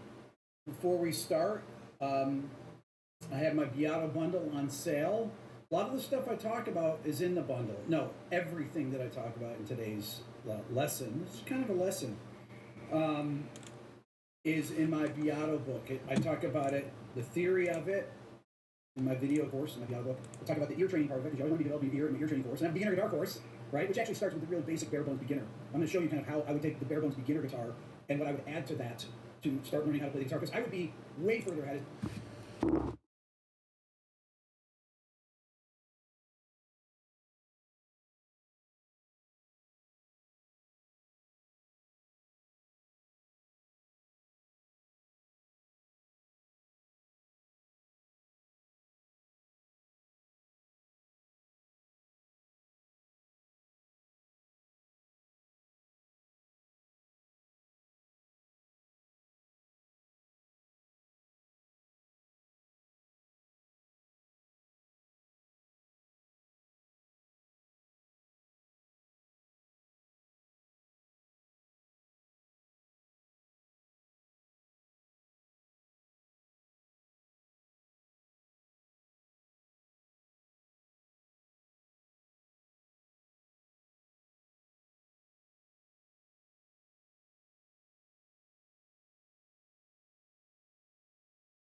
Well,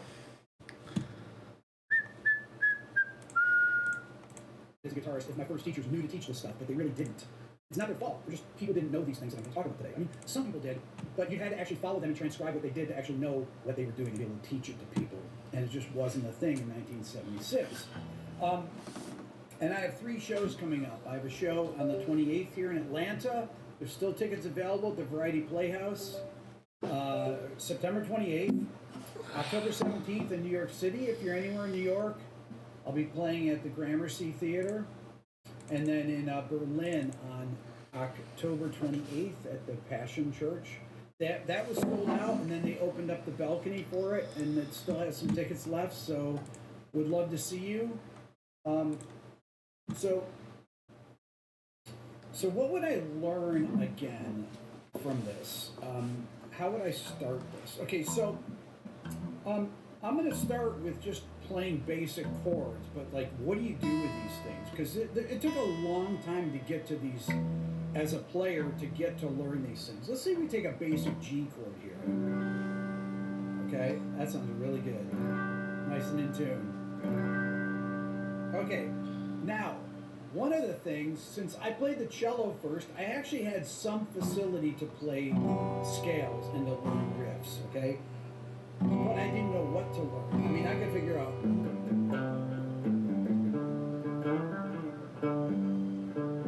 I could learn that. I could learn Boston. I could learn Queen. I could learn stuff like that. But I really didn't know.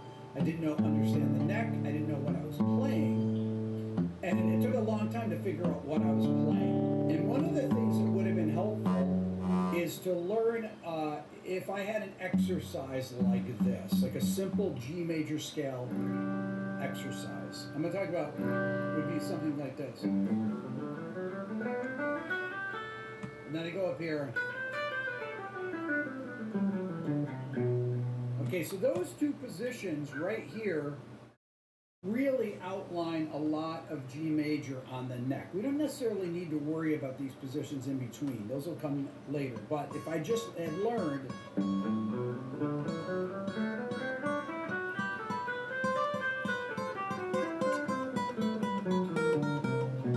now, don't forget when you rewatch this, you can slow down YouTube to 0.75, and I would suggest that.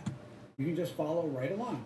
These fingerings are all in my Beato Book Interactive, the video course. I go through things like this, right? But it's way more in detail. But then I would take this position, and when I move up to the next one and connect it like this.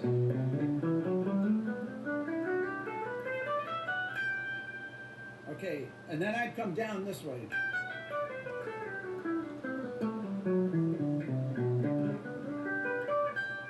Now I put a little arpeggio in there at the end.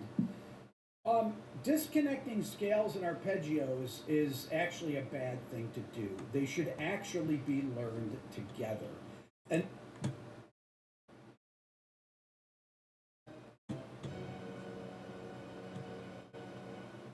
do you ever wake up in the middle of the night drenched in cold sweat, eager to learn more about guitar? So you grab your mighty axe, head over to YouTube because we live in the future and you can learn guitar on the internet now, only to find that in a sea of millions of options, it's hard to get any direction. This is the marquee problem of trying to learn how to play guitar online. There's plenty of information, and a lot of it is amazing, but it's hard to put any of it in order into any kind of a curriculum. So in this video, I want to explain the topics that I would learn on guitar in order if I was starting again completely fresh. Now, a quick disclaimer, I'm not actually going to be teaching the concepts that I talk about in this video. That video would be hours long, and I don't actually think it would benefit anybody. If I had to write an outline about how to play guitar, this is that outline. In order to make this list really comprehensive, I've broken it down into several levels, level 0 through level 6. And so with that, let's begin. Alright, welcome to level 0. It said that you have to learn to walk before you can run, but to be honest, this level is kind of like learning to breathe. To be 100% transparent, a lot of the stuff in this level is going to seem elementary, even to beginners, but this stuff is necessary to be able to move on. In this level, you're going to learn really basic stuff, like how to hold the guitar, how to hold the pick, what are the parts of the guitar. You're going to learn basic strumming, like up strums and down strums. You're also going to learn the flip side of strumming, which is how to pick a single note. You're going to learn how to fret a single note. The most important thing you're going to learn in this stage is the names of all 6 guitar strings.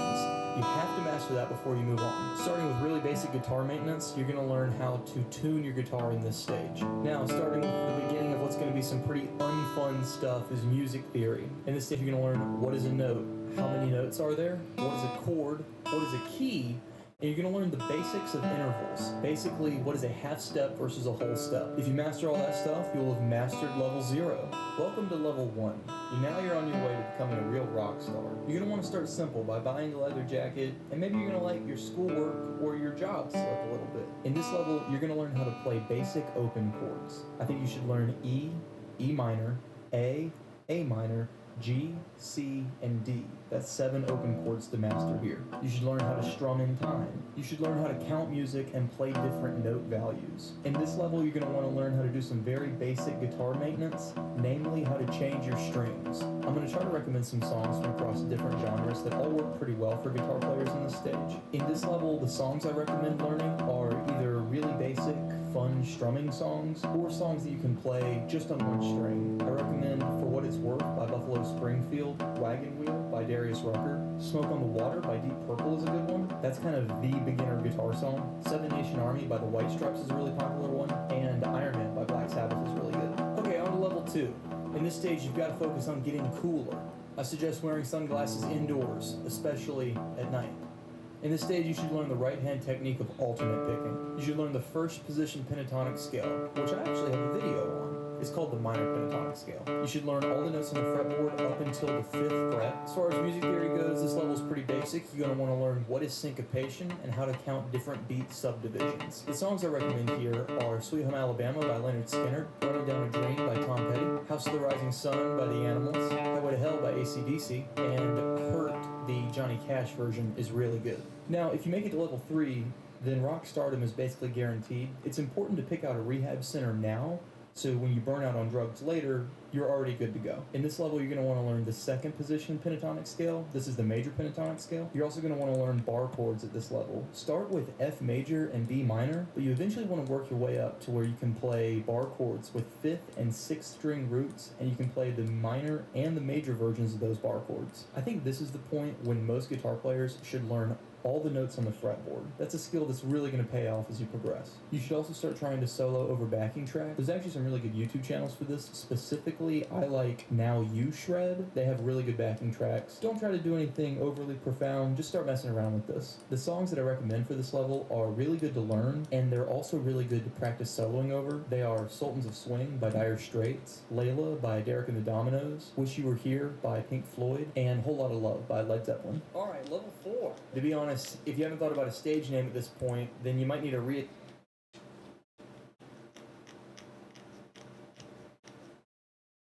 Immediately, it's like, give me your phone number. And I was like, amazing, yes, here.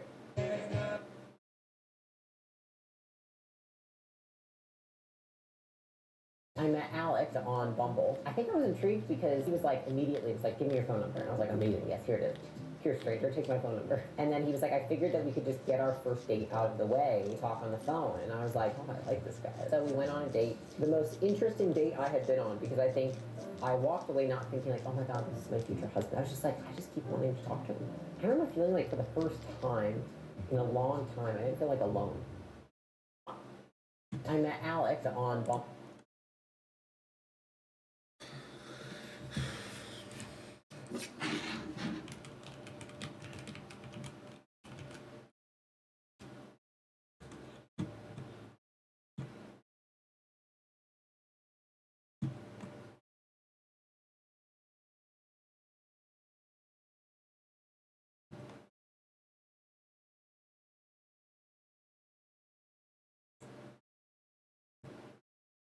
Hello everyone, Andrew here, welcome back. Then I'll share with you maybe the most important exercise that I've ever done with the guitar.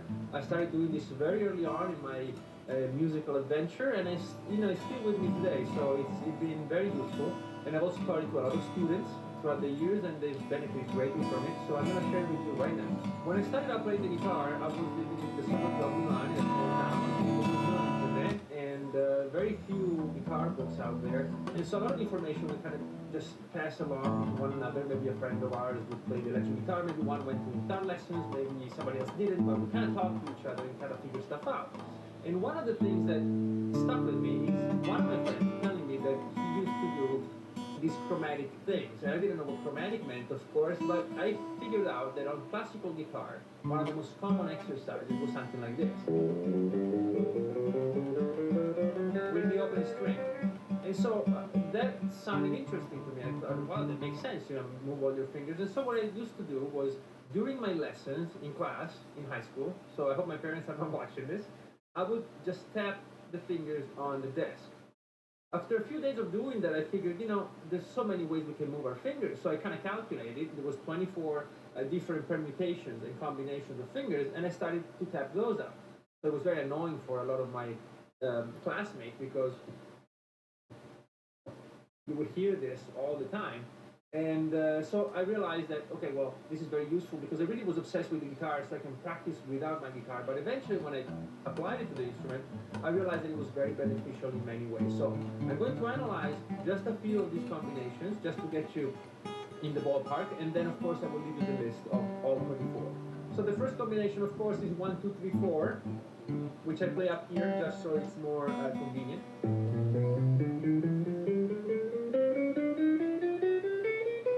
When I started doing it, and if you're starting out, you'll notice it, it's really hard to get these two fingers, the third and fourth fingers, to behave as well as the first two fingers. there's a lot of strength in these first two fingers and a lot less in these two. And as a matter of fact, a lot of students and guitar players kind of collapse their hands. You see that when they play chords and when they play scales, some people don't even use 4 fingers, you know, some blues players, but also other people who just simply haven't, you know, gotten around to it. To me, it always sounded very strange to lose 25% of your hand, so I always want to make sure that all my fingers were there.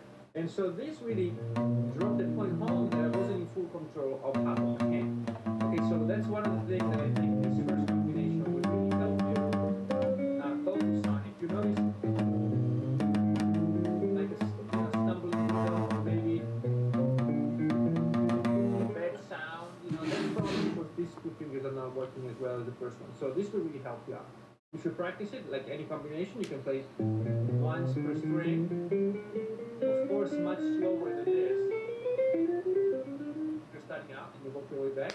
If you want to spend a little more time with each combination, you could play 4 times like this. And then change.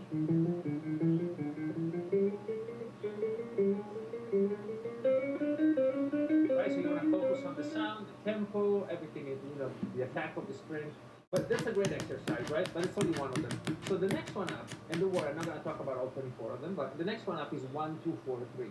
And what you will notice with this one is that not only these two fingers are weaker, but they also kind of work together.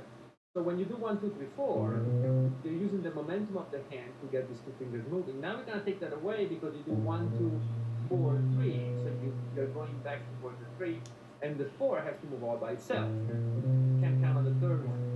And so you'll notice that you'll notice a bit of struggle with rhythm, which is something a lot of students play and don't hear. So I'm here to tell you, focus on your rhythm, maybe even record yourself. If you have trouble spotting it.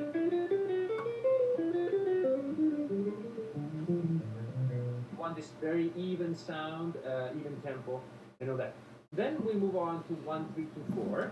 Of course, by the end of the video, I'll give you a table with all the possible combinations, so you don't have to worry too much about it right now. It's 1, 3, 2, 4. So what happens now is that we're scrambling the fingers. There's no order now. They're all in between each other. And what this does, at least that I see with the students, seems to really make this part of the hand tight. The third finger doesn't have, we talk about anatomy another time, but certainly the tendons in the hand, they don't favor this finger. You can check it out if you want to study some anatomy. But putting it right there on the at the second note makes this a bit of a struggle. So my advice here is to go very slowly. And as soon as you play this finger, you can try it right now if you want to pick up your guitar. You'll notice that there's a lot of tension when you play this finger instead of the first one. So the first one is relaxed, and as soon as you put this down, your hand tenses up. So at this point, I would just relax the hand. Before continuing, so I play one note, the next note, relax, and then continue with 2 and 4. Eventually, you'll be able to prevent the tension from even occurring. Like that. Yeah? Stay relaxed throughout. This is harder to do than it seems. And then you mix them up again, 1, 3, 4, 2, so we descend. This is actually worse for the same reasons as before. The two fingers are weaker, and you get a lot more tension.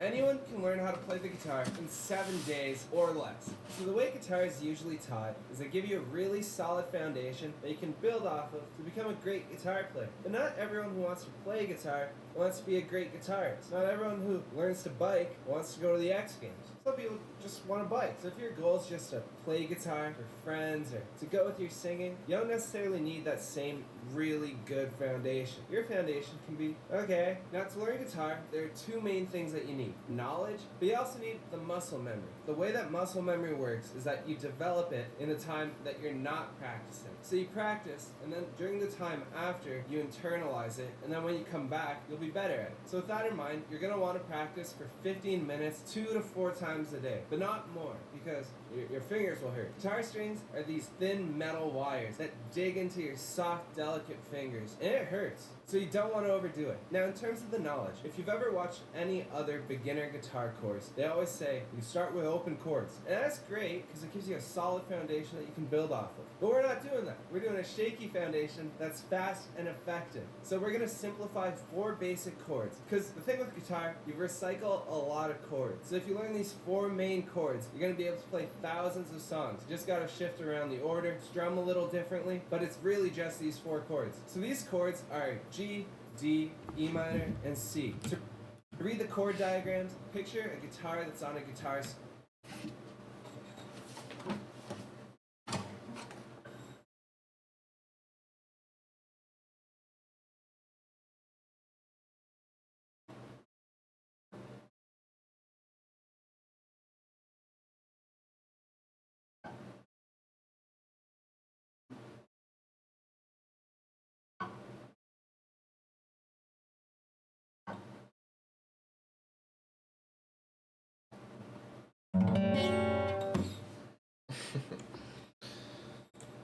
So what all these chords have in common is that on the 3rd fret of the highest 2 strings, they're always pushed down. That's with your pinky and your ring finger. Every time you play, your fingers are going to stay right there. Now, to practice these chords, what you're going to do, you just pick 2 randomly at a time, set a timer for a minute, and switch between them as fast as you possibly can. G, C, G, C. You won't be as fast as me, but one day maybe. But once you get comfortable enough with it, you can try practicing to a metronome. Also, you're not going to want to strum with a pick. Picks are really good for making a bright, clear, loud sound, which is great, but it also makes your mistakes really loud and clear, which is not great. So what you're going to do is you're either going to strum with the soft part of your thumb, or you can use the nails on your other 4 fingers and just kind of, or you can do a combination of both. Anything's possible on guitar. Now, here's the trickiest part. When I said that the foundation's pretty shaky, it is. You're pretty much locked into these 4 chords. But what you can do, and it's going to seem way more impressive than looking up chords, is just learn songs by ear. Pretty much any 4-chord song can be played with these 4 chords, but it's not necessarily going to be the chords that come up in tutorials. Just figure out by ear.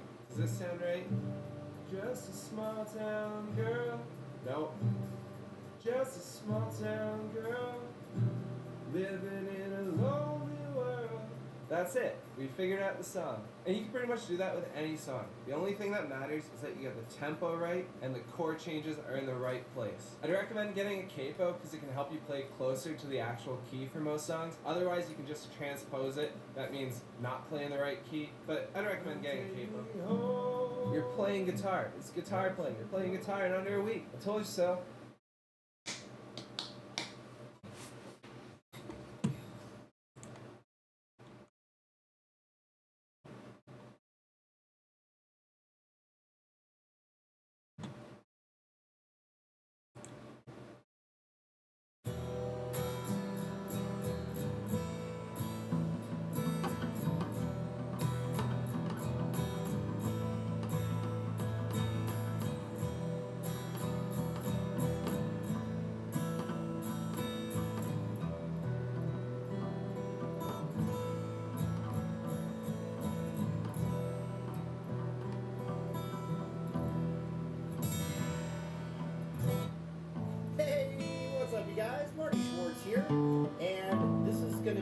considered your very first guitar lesson. So this is what I've taught guitar for a very long time, even before the internet. I know the dark ages.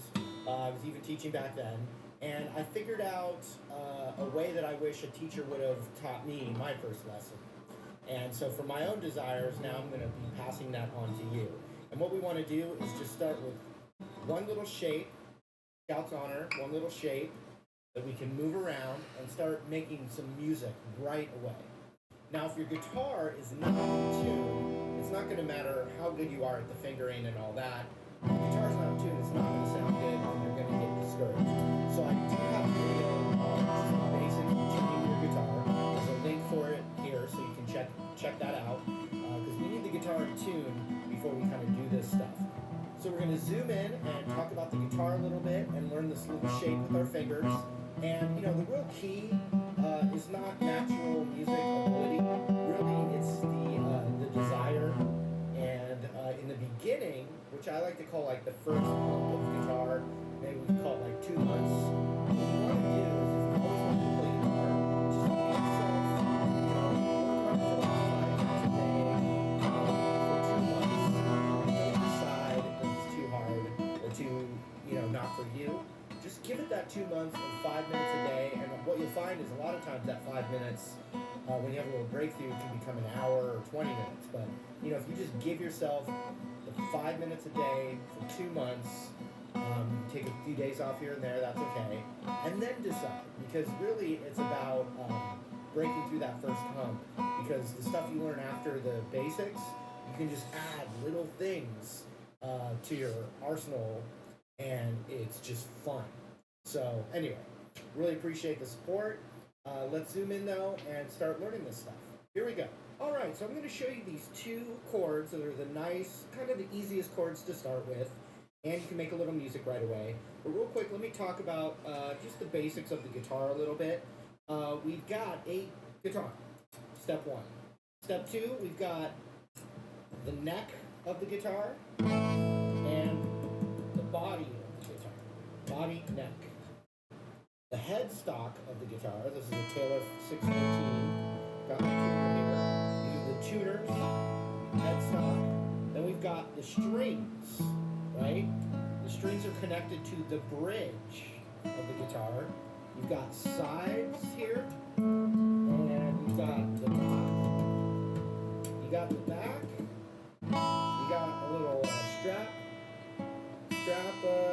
bolt here, and a little strap bolt there. You can see the reflection on my light and other guitars and stuff. Secret studio stuff. And then, but importantly, when we start learning, we've got the strings, and if you look at the how to tune guitar, Eddie 8 Dynamite, Goodbye Eddie, and you've got the sound hole, and the really important, the starting point here, this little piece of plastic or ivory or whatever it ends up being, that's called the nuts of the guitar. And then these metal lines here, these metal brackets are the frets. And on guitar, when you say, like, for instance, the first fret of the E string, you don't mean right on the metal. If I said first fret, I mean this little section here in between these 2 things is the first fret. So this whole space right here is the first fret.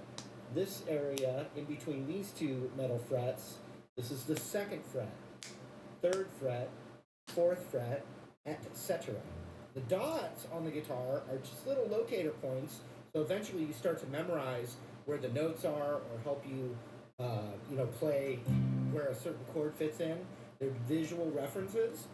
And then what you also have is you have a spot here on guitar where it's the 12th fret, and you get these double dots right there. You see you got single dots here. You get to the double dots right there, and that's the octave of the open string. So if this is an open E string, it would actually go through the musical alphabet, E, F, G, A, B, C, D, E again. So the open strings start over what's called an octave up on the 12th fret, okay? So that's just the basics for the guitar.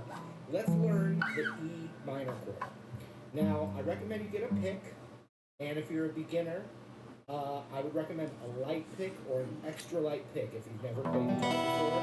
As I progressed on guitar, I switched to a thicker pick. Okay, so pick, we got the strings, we got the frets, we got the guitar is in tune. So we're going to play what's called E minor. And this is like the first chord of Wonderwall by Oasis. It's the first chord of About a Girl by Nirvana. It's the first chord of Wish You Were Here by Pink Floyd. The list goes on and on. I believe Don't Cry by Guns N' Roses, Civil War by Guns N' Roses. Fuck around.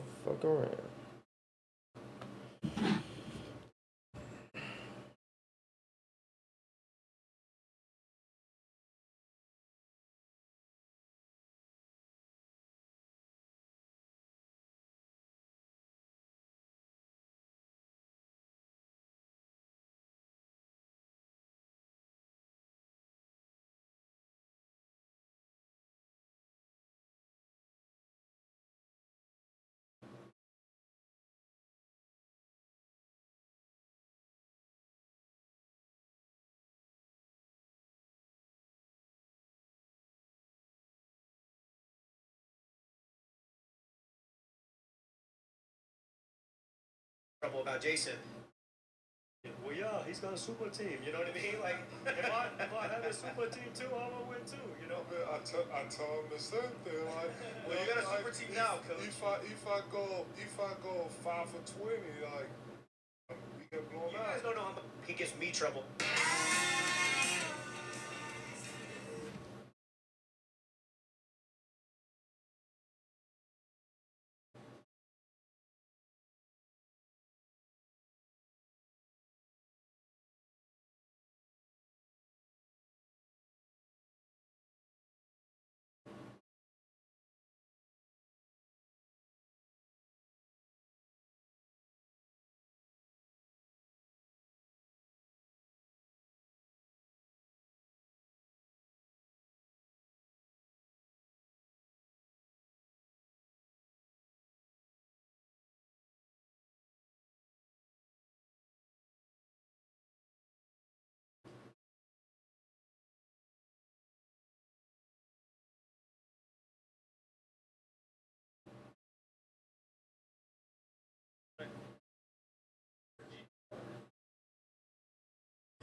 Midnight fishing is great. Sounds to me like someone doesn't want to go home. Yeah, I'm laying low. Today is the anniversary of a huge fight me and Francine got into last year. Yeah? What about? No, I forgot our anniversary. I'm never gonna do that again.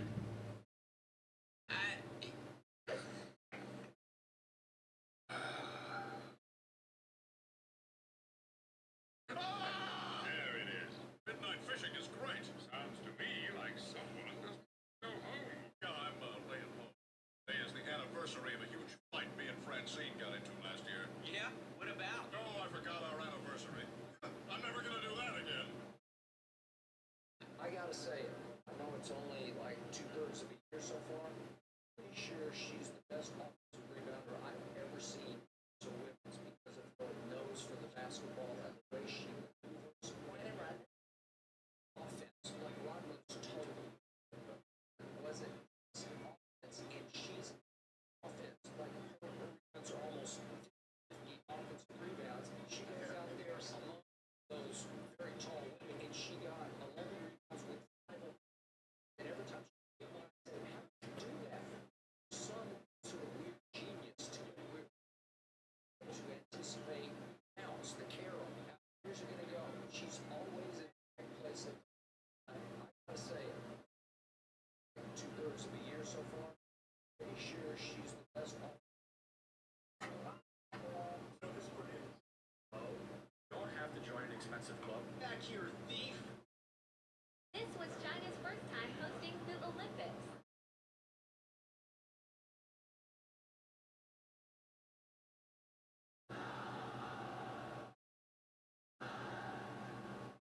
It has been 13. Set a challenge up.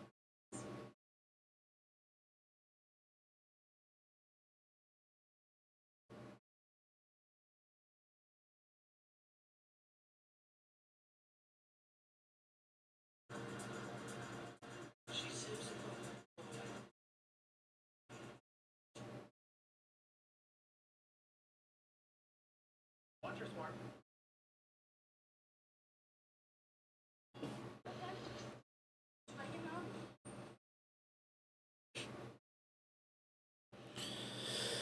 Alright, let's do another meditation, I guess. Again, just find a seat, however you're comfortable. And notice the next breath. From the moment it appears to the moment it passes away.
As you're paying attention to each breath,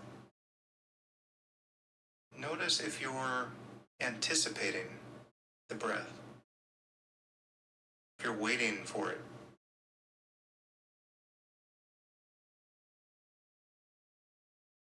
If you are leaning into it. And see if you can fall back into just merely witnessing what appears, the moment it appears, without making any effort.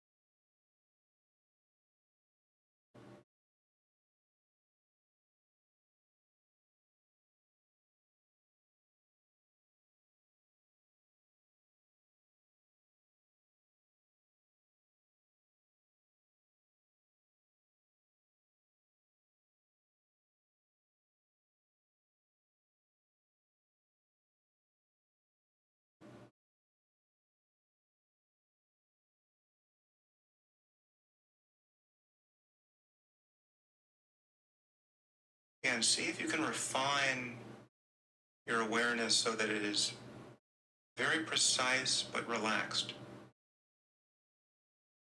You're not struggling to get closer to the breath. It's already entirely here, in consciousness. It may be very subtle at moments, and there are times where the sensation can entirely disappear. But just pay clear attention to whatever you can notice in each moment.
And as you follow the breath,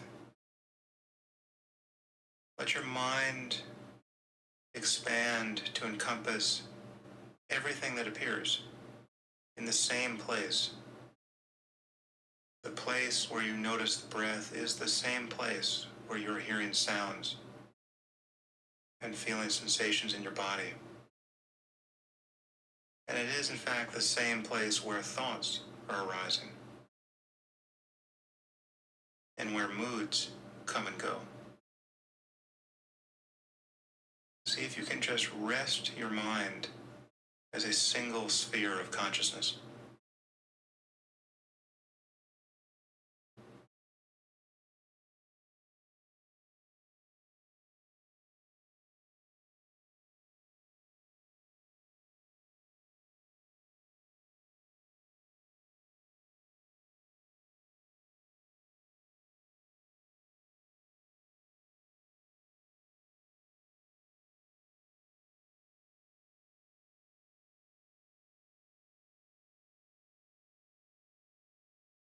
And so it is with sensations in the body.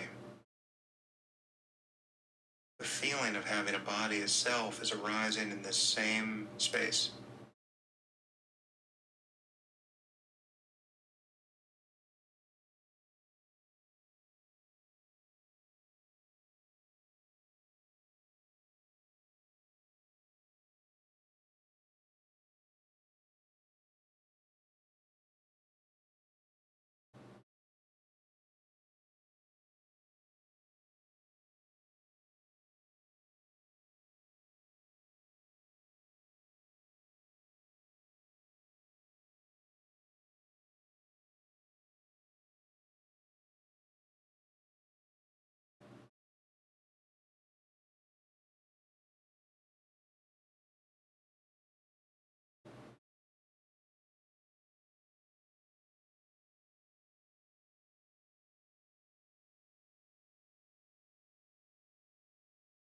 The moment you notice you're lost in thought,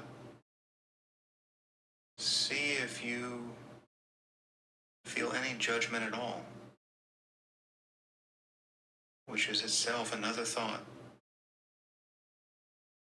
Just notice the whole complex of thinking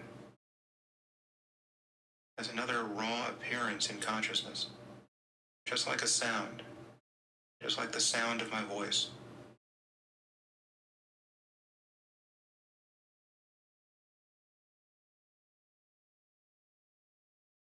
And then return to feelings in the body, to other sounds, to the breath.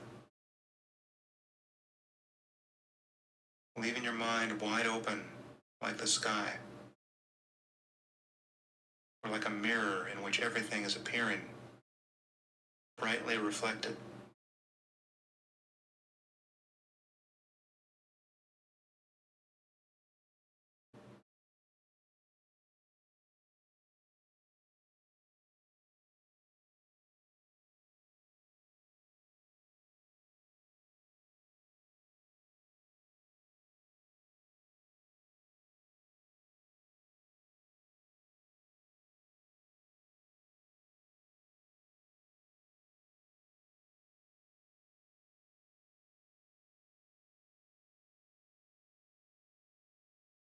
In the last minute of the session, bring your attention to the sensations in your face and head. Notice whatever you feel there. Tension, heat or cold, vibration. How is it that you know you have a face or a head? You might observe that the sense that you are inside your head or behind your face is in fact not accurate. Everything you're calling your face or your head, all of these sensations, are simply appearing in consciousness, in the same space that the breath is appearing. Just feel these sensations. Let your mind rest as the prior condition in which all sensations are arising and changing in each moment.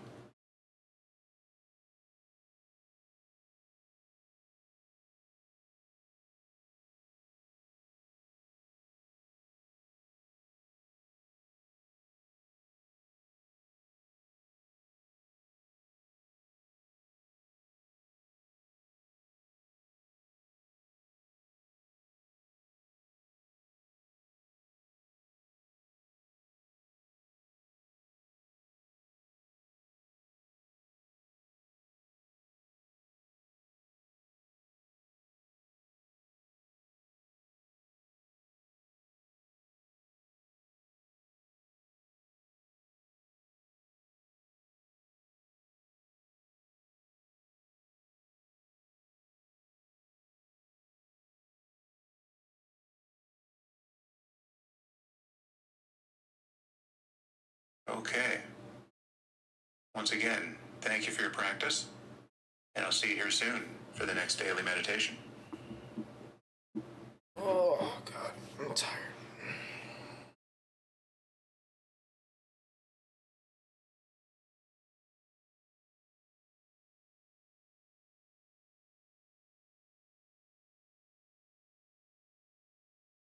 Do I sleep?